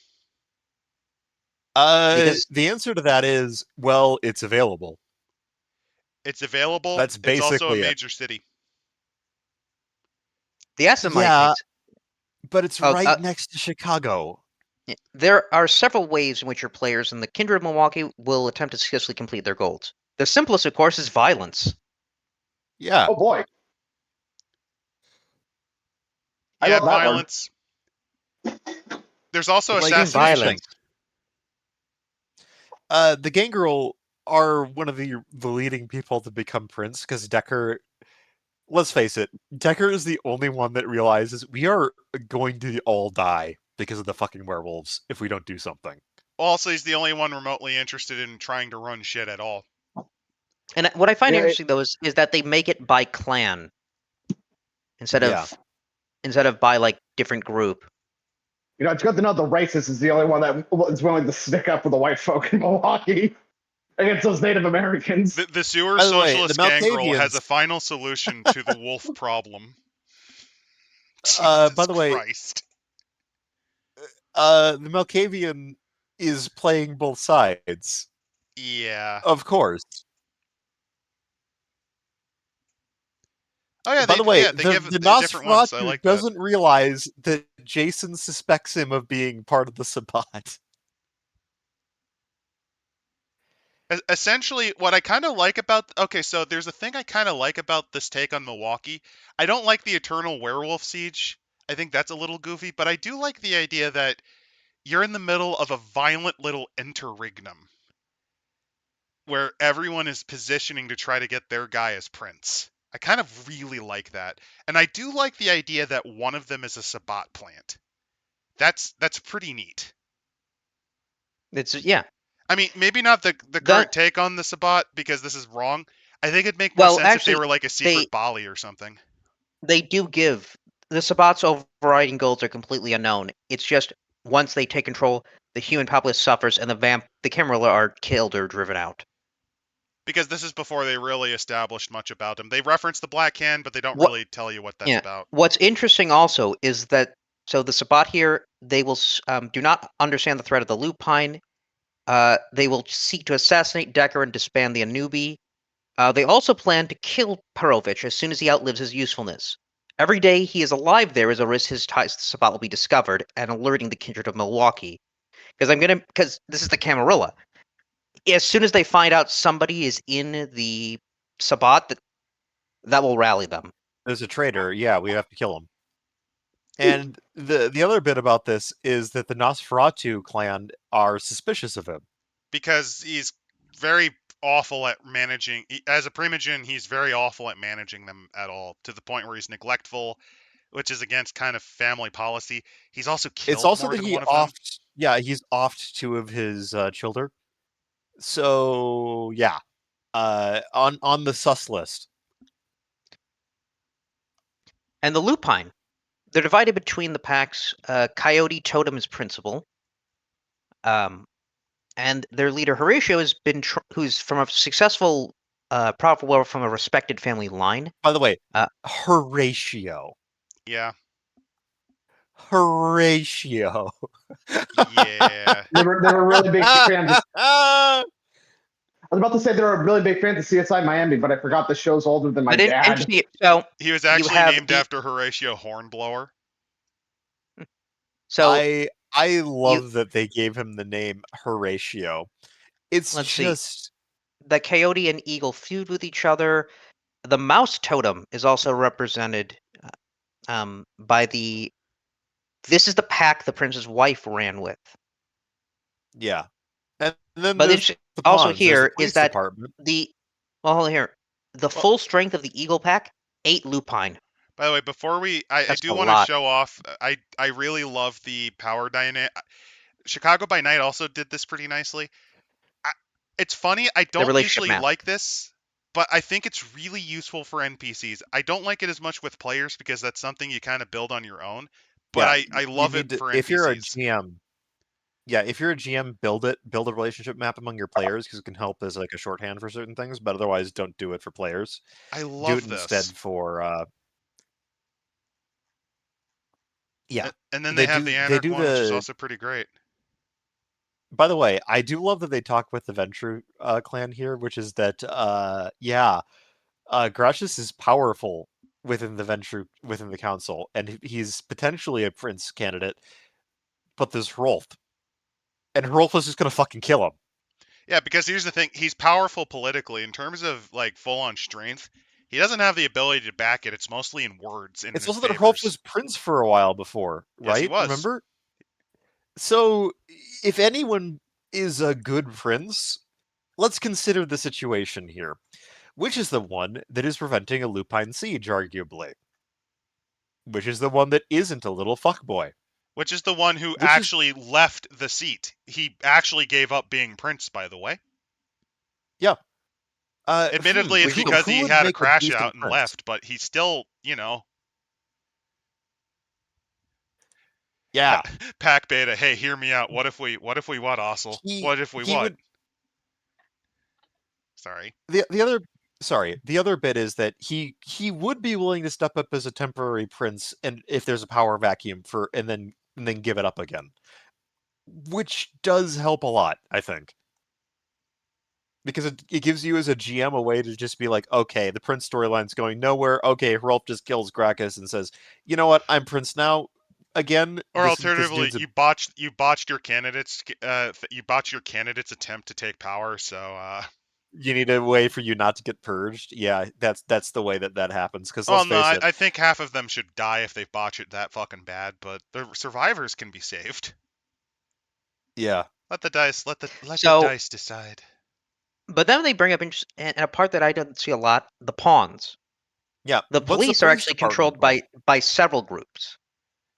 So the fun thing about Milwaukee Police, before we get into this, the Milwaukee Police had a police training video called "Surviving Edged Weapons." Go watch it. It's really funny. Oh, that was them? Yes. Yes. Yes. Yes, Milwaukee PD was the stars of the show in that.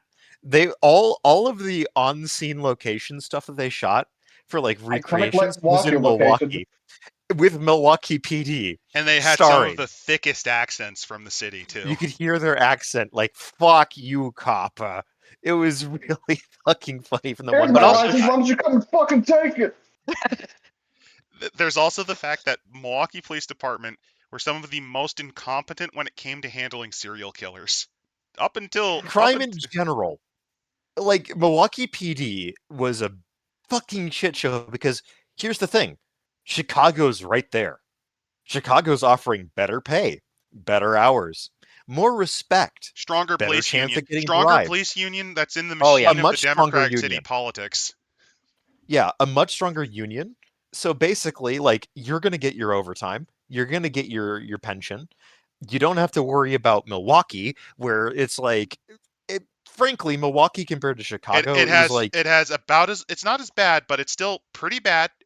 Because there's a lot of racial tensions because of the issues with black population versus white tensions. Your pay is worse. The socialist mayor at the time, this was one of his failings, was he wasn't exactly the biggest fan of some of the police reforms because they were pretty incompetent, if I remember right. Yeah, he kind of wanted to basically be like, all right, like we've got to fix this shit. Like he liked the unions, but he basically wanted them to get new people that actually knew more. Basically he wanted to reform the police union. He didn't want to abolish it. He wanted to strengthen it, actually. He just wanted to have new union reps to be covering. Yeah, like just get new reps, just sort your shit out, basically. These were the guys that left a badly injured, drugged up underage boy with fucking Dahmer. Yes, Jeffrey Dahmer. Oh, sorry, Mr. Dahmer. Here's your friend back. That whole story. The whole thing with the Dahmer investigation. The best part is Dahmer mutters. I think Dahmer actually partially let slip that he was intending on killing him. Well, he basically I'm gonna kill and eat this guy. It's okay. He's a black. No, he's a black. No, don't worry about it. I know you're in your cups, Mr. He's a Dahmer. black and a gay. Don't worry, I eat him. Mr. Dahmer, I know. Look, Stonewall was like however many years ago, and that was weird, man. You know, you had all these fucking queers, with their weird ways. Might as well leave them to themselves if they're gonna riot again. Ooh, my. All right, the best bit about that is the interview with one of the detectives, which didn't quite understand why Dahmer was doing what he was doing, and is like, he was getting laid all the time. Like, I don't understand it. He was getting all. Like, he was getting all he wanted to. Why did he kill him? I don't get it. I don't get it. It's just like, bro, he doesn't. The sex isn't what it's about. It's he wanted a fuck doll. Why don't you just get a sex doll then? By the way, this isn't the first serial killer they botched. Didn't they also fuck up didn't the Green River Killer also, wasn't he there for a while? No, Green River Killer was in Seattle. Okay. So actually, I realized this. If you're playing this right, the Milwaukee PD shouldn't actually be able to. A bunch of people getting their blood drained. Basically, they're underpaid. They're drunk. They're a bit incompetent. They're not like awful at their job. They're not malicious. They're just drunk. There's more bars per capita there than schools. So they're tipsy. They're not LAPD. Drunk. They're a little bit miserable. They've had to deal with a race riot or two if this is the 70s, or just tensions in general. They just want to get their job done. Decker has a lot of control in the police department. He's never beating the racist allegations towards the werewolves. That's what I was Listen, Jeffrey Dahmer. Allegations. I wanted Jeffrey Dahmer to be a ghoul of mine. the damn lupines exposed him before I could embrace him. Listen, that black woman in the apartment is actually wolf-blooded. Are you telling me Jeffrey Dahmer was a strong disciple of the worm, and that's why? Oh, absolutely! In this setting, he would be. Oh yeah, he actually just became a Formori as they arrested him. He was about to. Then he actually found Christ, and then he died. A human penis in his freezer and painting it black. That he was had a throne. He had a skull throne. Yes, for he did. God's sake. I know he did. He just wanted the bones. If he wasn't following the worm, he was following corn. No. Hear me out. Dahmer actually was trying to apply to become a Remember- member of the Giovanni. Remember, Dahmer worked at a chocolate factory. That's why the guru there's actually no- hated him. The guru hated him because he kept poisoning the Yeah, I was chocolate. about to make the joke. The real reason why the guru don't like Oh, him so is they can't have chocolate. that's why he 'cause was they're working- dogs. Are you telling me he worked at the chocolate factory because he heard chocolate factory? He said he was going to be able to find a whole bunch of platinum. I'm just This envisioning. is what he Okay, was I'm hoping. envisioning Charlie in the chocolate factory, but instead it's Jeffrey Dahmer's chocolate factory. It's Jeffrey Come Dahmer with and Gene Wilder. me. And he's completely drunk, and you'll see. And White he Wolf, goes through his White Wolf. horrible apartment, and you see the skull. The world of pure imagination. Hey, White Wolf, why don't you come and hire us, bitch? We just made a dungeon you can use. Oh no. Politically, racially, and sexually insensitive. Perfect. Well, I mean, in It's fairness, I could totally see doing that for like a Nestle, like a really corrupt, like bit of a rib at Nestle for its labor standards. Also, Petrovich has his tendrils in there, which is stupid, but whatever. The fire department's involved. The mayor, street gangs, organized Well, no, I crime. like this with the fire department bit. Is Harolf controls this group out of necessity. Because Grashus tried to set his house on fire once. It's also very fittingly Roman because remember that the first racket that actually ever came about was Crassus's control of the fire department, and if you didn't pay insurance, he would intentionally make it so that your house burned down. Not Crassus. Honestly, No, it's more insidious than that. I know what it was. So, like, no, he would buy. by the way, So, like, what would happen was, I seem to recall it's like, if your property was on fire, he could sell it to dirt cheap for him, and then his volunteers would come out and put out the fire. And now he has his own property. That's how the racket worked. yes, yeah. yes. So let's see. Kindred are fighting for control of the mayor's office. Street gangs are by the anarchs. Mafia is controls organized crime, controlled by the Don, which is controlled by Grassus. I should note at this time the Mafia is IRL in serious decline, and a lot of the gang activity is actually being taken over by biker gangs and, to a degree, foreign organizations. It's the same Not way as- that the Yakuza got their shit pushed in by radish farmers. It's pretty funny. Kinda, yeah. It's more like that the Mafia was already in decline in the United States during the 80s. Good old and Rico. then- yeah, Rico basically fucked them. What's picking up the pieces over right now here is gang activity out of Chicago and biker gangs. Lots of biker gangs. Don't forget. Also, And don't forget about those Hispanic gangs that Fox News has been telling me about. They're not quite in Milwaukee. no. It's more just standard Chicago gang outreach. It's Chicago gang outreach, and Also, while this the is cartels have 1992. connections, it's not what you would call like serious control. Like the Mafia is still in pretty firm control of this. It's motorway more network. bikers distributing bathtub meth from a trailer park that's outside of the city. Right.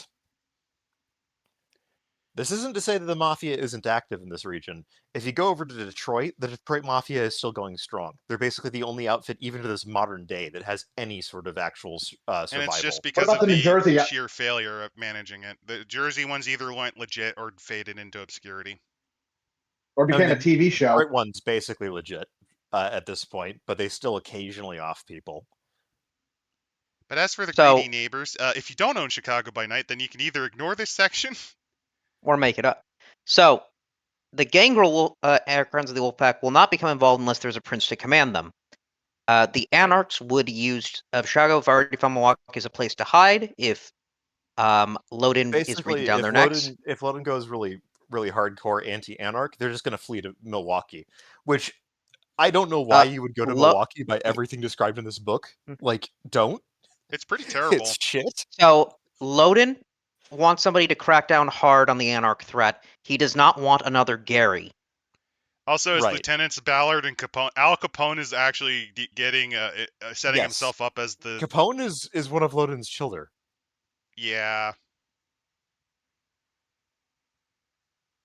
So yeah, Yeah. Capone. You could have Capone actually try to rebuild Wait, his I need to outfit. to kind of like dominate the The city. kindred of Chicago are not the only outsiders interested in Milwaukee. The allied princes of Sheboygan and Green Bay would gladly give up their fiefs to take over the larger city. That's Additionally, the Council of fantastic. Madison would Madison. like to have. Madison is controlled by the Anarchs. That's no surprise. Madison has always been the most left-leaning of the cities. That's in, that's Wisconsin. fantastic. I love that. The final factors is Jacob and Esau. Well, yeah, he's the most powerful Yeah. guy in the city besides Flat the out. Dane. Like, he's a fucking 5th generation. He will have numerous insane. will have let numerous insane ghouls loose on the city. Yeah, he just does that sometimes. Yeah. So the Dane won in the end is what you're saying. So what you're saying? So here's a great way you could actually have as like the mid part of like those big climaxes. Have him basically recreate Assault on Precinct 123, where he just ghouls or just drives a bunch of them crazy with dementation to assault a police station that you're hiding in. By the way, I want to look at Jacob and Esau, because guess what? With Esau, Gracious only knows Esau. Oh. Hrolf knows Jacob, and he thinks Jacob is a weird fucker. Yeah. By the way, Sheboygan is a real city, NDR. It is. Sheboygan, by the way, Wisconsin. It's Yes. pretty much a nothing burger. By the way, they then have their adventure. Like you know, in Hollywood, the gag is I'm from Milwaukee because like who the fuck goes to Milwaukee? Sheboygan is the Milwaukee to Wisconsin. I think it's also where what's his name? Oh god, the actor who played Wonka and Lex Luthor. Gene Wilder. I think Gene Wilder was from Sheboygan. Let me see. I mean, we Old did people. mention the chocolate factory. He is a Wisconsinite. I know that. Does Gene Wilder have a 6 degrees of connection came to Jeffrey Dahmer? He might. I think he is a Wisconsinite. He's not from Sheboygan. Is he from Wisconsin at least? Let's see. I'm pretty sure he is, but I could be wrong. Also, Gene Hackman was the guy who played Lex Luthor. He was born in Gene Milwaukee. I was right. Wilder was born in Milwaukee. Gene Wilder. So the connection is there. I was confusing him with Gene Wilder. Thank you for catching me on that. Wow. Book 2 is basically just a story that will run you down through like the Prince plot, things like that. It's not vital by any stretch of the imagination. I think we can kind of skip it because it's long. It's long. We've been going at this for about 2 hours, and honestly, Tech is still traumatized by being forced to read the Berlin by Night adventure, which broke him. I don't want to do that because this is a very simple adventure, and it's 30 fucking pages. It's 30 pages. It's pretty long, and on top of that, it's essentially handling. Well, who the fuck's gonna be Prince? Yeah. I think it's also. I think a big thing about it's also handling the nightmare that is Jacob and Esau. I would recommend. Let me take a quick look. Sorry, go. I've never read the adventure, so I'm just kind of doing a quick skim of the chapters. I mean, also, I would recommend. Interesting things too. Do they talk more about the werewolves in this too? Because we got like so little, but yet at the same time, this is the first book that actually played around with it a bit. More yeah, but they said nothing though. They just said, yeah, there's these tribes. That's it. Well, you're not supposed to play them. I should also. Yeah, because basically the threat is you can't fight them off. It's basically the vampires. Yeah. Can I explain what I was about to say? Sure. The adventure is basically about how there is now no prince in Chicago. Mm-hmm. Not in Chicago, in Milwaukee. It is literally about the downfall of the previous prince. Ah, so it's basically a which your bit characters of a past will be responsible for. So you're responsible for the original death of the prince before the game starts? Yes. And then it sets up. I guess that would be a great way to set up and then see. Okay, from this, now that you have all the players, all the characters set up and their relationships. Basically, how do you it's completely appoint optional, the next person? but it's a way to ease people into the setting. I'm not the biggest fan of them making the adventure a prequel. That seems a little bit weird. It is weird, but it gives you an idea of like the experimentation going on at White Wolf here. Yeah, this is them trying to kind of work with what's the easiest way to get players invested into this? How do you get them in? How do you Like- get them to know? Like, they do give an example here with what page like 105 of Horatio of a werewolf. Although there's a little bit above to explain the generic one, but I think showing probably the extremes would be a way to compare. Oh yeah, because- I want to show some of the early werewolf art. I think you guys might get a hoot at that. Oh my god, I love the art on page 100. Look at these dudes. So yeah, look at they this give here dude. with on 100 of like what the werewolves look like. So, they're basically copying it off of the vampires character sheet because they have disciplines. Yes, they use the disciplines to try to represent what werewolves can do. Because remember, they don't have werewolf yet. They haven't actually sketched out what they can do quite yet. They're Yep. still working on that. So they're using disciplines as sort of your basic way of trying to make this work. The closest example And- is in Valkenburg Foundation. They actually do that with Samuel Haight in that he doesn't use hedge magic. He uses thaumaturgy as a substitute because they didn't cook up any yet. And here's Right. the thing: the wolf form looks like something you worried lived under your bed or in your closet when you were a child. To me, I'm looking at this. There's no human form, or there's no like wolf proper form. Near There's the human, near and then wolf. there's the Garou form, but they call it the It's wolf literally form. like there is no I become a wolf. It is I become this fucking thing. Oh, guys, I think I just realized something. Hmm? I think werewolves are just a big metaphor for fucking like Native Americans seizing at the European vampires for colonizing America. Could have been. In this edition, at least. Not really. Because I mean, I the way said way could it have looks been. at this It doesn't look like it though. is that these things are just fucking monsters. Oh Like, no. They have a unique discipline. The discipline of howl. Yes, which is you roll manipulation plus howl against the virtue of a target on a 7 or 7.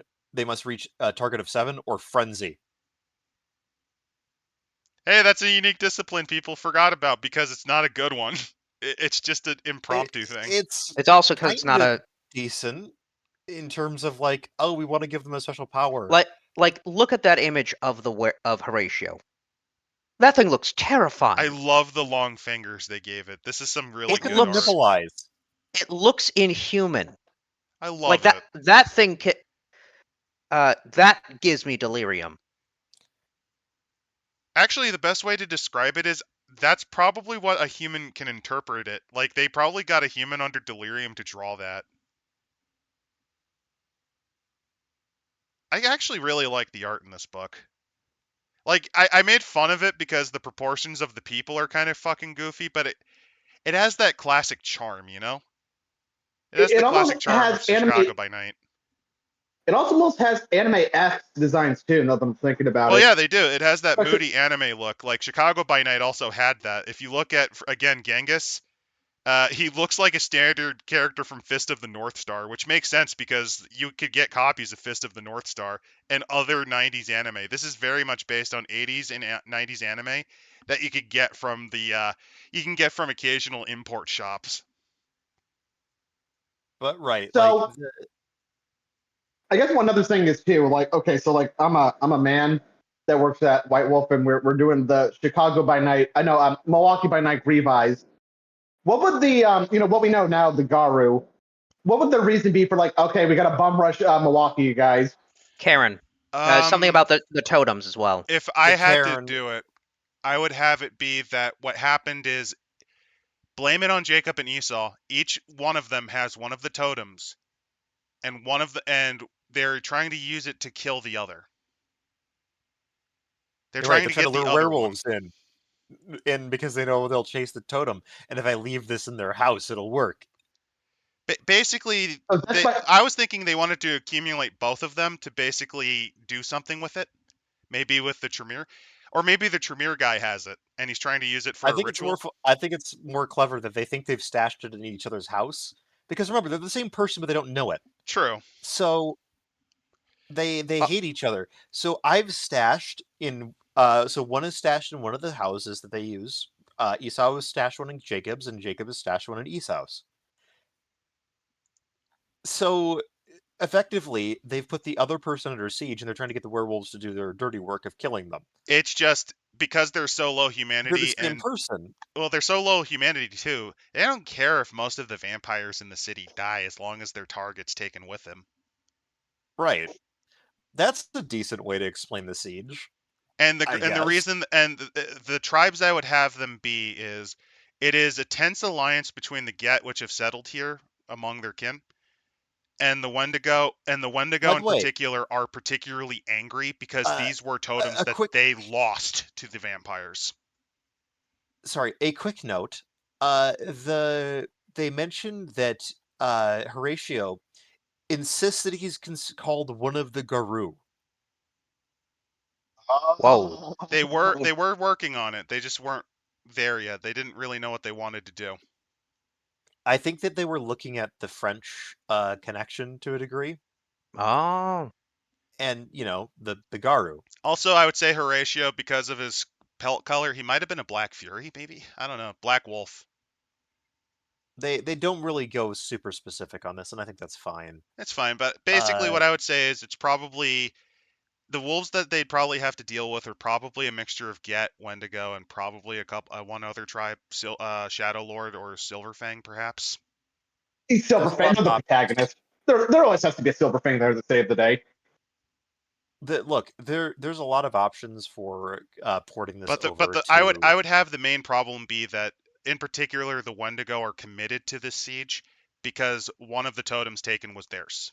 Like it was a very dear totem from their cairn. They're very angry, and the alpha, the leader, the elder of this pack, in particular, hates vampires more than most because of this, because their ancestor lost it, and it's like a redemption I thing. also want to be. That's what I I would also do. want to be very specific here. All right. I do not think that you need werewolf to make this work. No, I'm just saying if you had to revise and explain what the Garou are doing in this area. I think that you don't. If you're running a werewolf game, sure, why not? But if you're just playing vampire, I would have don't it give a be fuck about it. it's the ass end. It's the ass end of Chicago. Basically, it's far enough away from Chicago that it needs a prince. Otherwise, it'll turn into Gary. They learned that the hard way with Gary. And it's basically the last place worth any relevance because Green Bay, yeah, there's a prince there, but really, you're more Green like Bay? you're more like an upjumped Primogen or an Ancilla. Like you're nothing. Sheboygan? Do they even have enough vampires to make it worth it running? They probably have like 3. This is the last city on the stop. Besides maybe Yeah. Green Bay. If you're here, you Like, couldn't cut it in Chicago politics. If you're here, you fled up north rather than into Gary. If you're here, it's because you have nowhere else. Just follow the simple basic rules. Pull your weight, and don't piss off the Guru, because they are nearby. Wisconsin's a little too rural for you to stay out in the streets in the city outside of the city at night. And on more than one occasion, some idiot has pissed them off. So that's why they don't like him. It's not a siege, it's more of a tense cold situation that you can run into. Also, don't question the weird Tremere chantry at the old chapel that was reconstructed. Don't question it. They're doing something. We don't know what it is. I personally don't really like most of the I don't like most of the leading characters, I would say. A lot of the characters set up are pretty bad. The sub characters, not the leaders, but like their subordinates and the ones opposing them, I kind of think are better. I like the characters. We have the racist, the black. He's the twink. funniest, but that's just because of how unfortunate Decker is. I do want to point something out, though, and thankfully the scan of this book has it. We get actually the price of what this book was at the time. Oh, what was Anyone the want to give a butcher's guess? price? $12. Oh, speaking of which, feel free if you think that Milwaukee by Night's a good read. I have actually linked it into the description of our stream. And guess where it is right now? Because it's Halloween and because it's Spook Month, it is like $3.50 right now for a PDF. Oh boy, even cheaper than what it's then and now. Yeah, it's actually kind of Free nice to si- get your hands on it. That is Yeah, that actually is pretty good. I think it's a great price. $3.50 for a 100-page splat. I think some of the characters are miss. Why the hell did you have to have 3 teenage characters? And one of them's heavily hinted Because to be a prostitute. Really, bro? Really? that's our core demographic. These twinks playing these role-playing games. I mean, I can support as a shitpost the very angry gangrel who wants to enslave the guru. That's really funny. Jesus Christ. So I 1990. mean, I think it's a pretty good insight on the city. It's not as good as Chicago by Night by far. This one's a much inferior sequel. So I'm gonna have to rate this I'm gonna rate this as a bland, decent, wet paper. I'd say decent as well. I'm gonna I mean, rate it's- it a matinee. Is that a rating we got on classic ratings, classic spill ratings. here? I mean, the thing. But no, I wouldn't seriously, quite rate it as matinee. I'd rate it as a high rental if we're using spill crew ratings. I'm gonna give it it's an A-okay. I like the ideas. I like, it's probably nothing, amazing to you guys, but I like the idea of the Malkavian, where it's like he's trying to kill himself, and it's just his two personalities dueling with one another. I like This that was idea. this a lot. plot idea is good enough that it was used in Vampire the Masquerade Bloodlines. I was just You're thinking right. about that. It's probably the best concept from this book. Most of the Malkavians in this book are nowhere near as good as the ones that were in Chicago, but Jacob and Esau kind of make up for it. So. Also, you finally found a vampire that's more insipid and annoying about whining about past city states they managed than the fucking Bruja, which is saying a lot. He's fat. I don't He know. cries about Rome a lot. Okay, so you're a small child in 1992. $12. I would say just wait a year and save up $13 more so you can get the third edition of BattleTech. You're gonna get a whole bunch of miniatures and you're gonna get a whole bunch of rules and you're gonna be cool and sexy for it. You know, I would usually disagree with you a little bit, but yeah, I think BattleTech would be better than this book. It's mostly just because Milwaukee by Night, it pales in comparison to some of the other cities by night. You can't really run an adventure without it. It's a good support material for your ST, but even then, it's more useful if you want to do more adventures outside of Chicago. And even then, they kind of fuck it up with the Eternal Guru Siege, you know? I like the idea of the Guru Siege, though. There's some It's a tension neat to that. idea, I like that. and I like the meta plot of having it the Malkavians are putting the totems in each other's houses. That's a great idea to revise it. I think that's a great way to really play with it. Again, if you like that sort of Game of Thrones energy of dirty politics, you have an empty spot for the prince as well. So you have this city that is essentially in like an early Italian city-state gang war. Like we're talking Venetian gang politics here. Adam, I was just thinking about it, and you're saying like, yeah, it's nothing special. But the way I look at it, this is probably better than what anything these 5th edition assholes can do. Oh god, yeah. This is actually pretty decent by modern RPG standards. By modern White Wolf standards, or whatever the fuck they're going by it's these good days. by modern White Wolf standards. Like, it's a really good book by modern White Wolf standards. But yeah, like I said, that's Milwaukee by Night. That's all I have to say about it. So what's up next, Susan? Well, next and it's going to be a biggie, the Realm of Chaos series. Hopefully both books in the same night. That's not possible. Get to learn the origins of the chaos demons of Warhammer, Fantasy, 40k, and even Age of Sigmar. Yeah, that's not going to be bloody shit possible. more like. They brought back Hashut. So? They brought back the Chaos Dwarves. You know my response to that? Hey, remember when Disney brought back Admiral Thrawn? Wasn't that great? They've got giant demon artillery. Admiral Thrawn gained 30 pounds and he has an army of zombie sorcerer stormtroopers. And he found. That makes him cool. He's so cool. They're in desperation making Ahsoka season 2 because they have nothing anymore. They're fucked. Hey, don't say that. They saw Mandalorian in the movie. Oh, I thought you were gonna say the Ryan Gosling thing, which is basically Waterworld but Star Wars. But yeah, But next week we'll try to. I don't think we're gonna cover all of the books because Jesus Christ, no, that's a lot. But we can at least cover one and then do the other one like in a skip week, I think.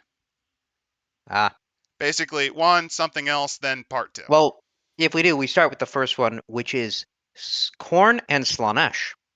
Either that or if we're really lucky, we could bang it all out. I don't know. If it's like a really long book, that's not fucking happening, buddy. Oh, it is, but there's a lot of pages we could skip. We're not going to go over all the mutations. Okay, that's good. We'll see. We'll see. It might be a one-parter. If not, you'll see it sometime. You'll see the second part sometime in November.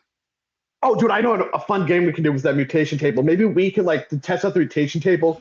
We all roll on it and see what we become. Oh, no, what we no, will no. do. Do you want to no, know what what we we will were do? going to do? We're going to create our own chaos god. Yeah, Oh, boy. our own demon name.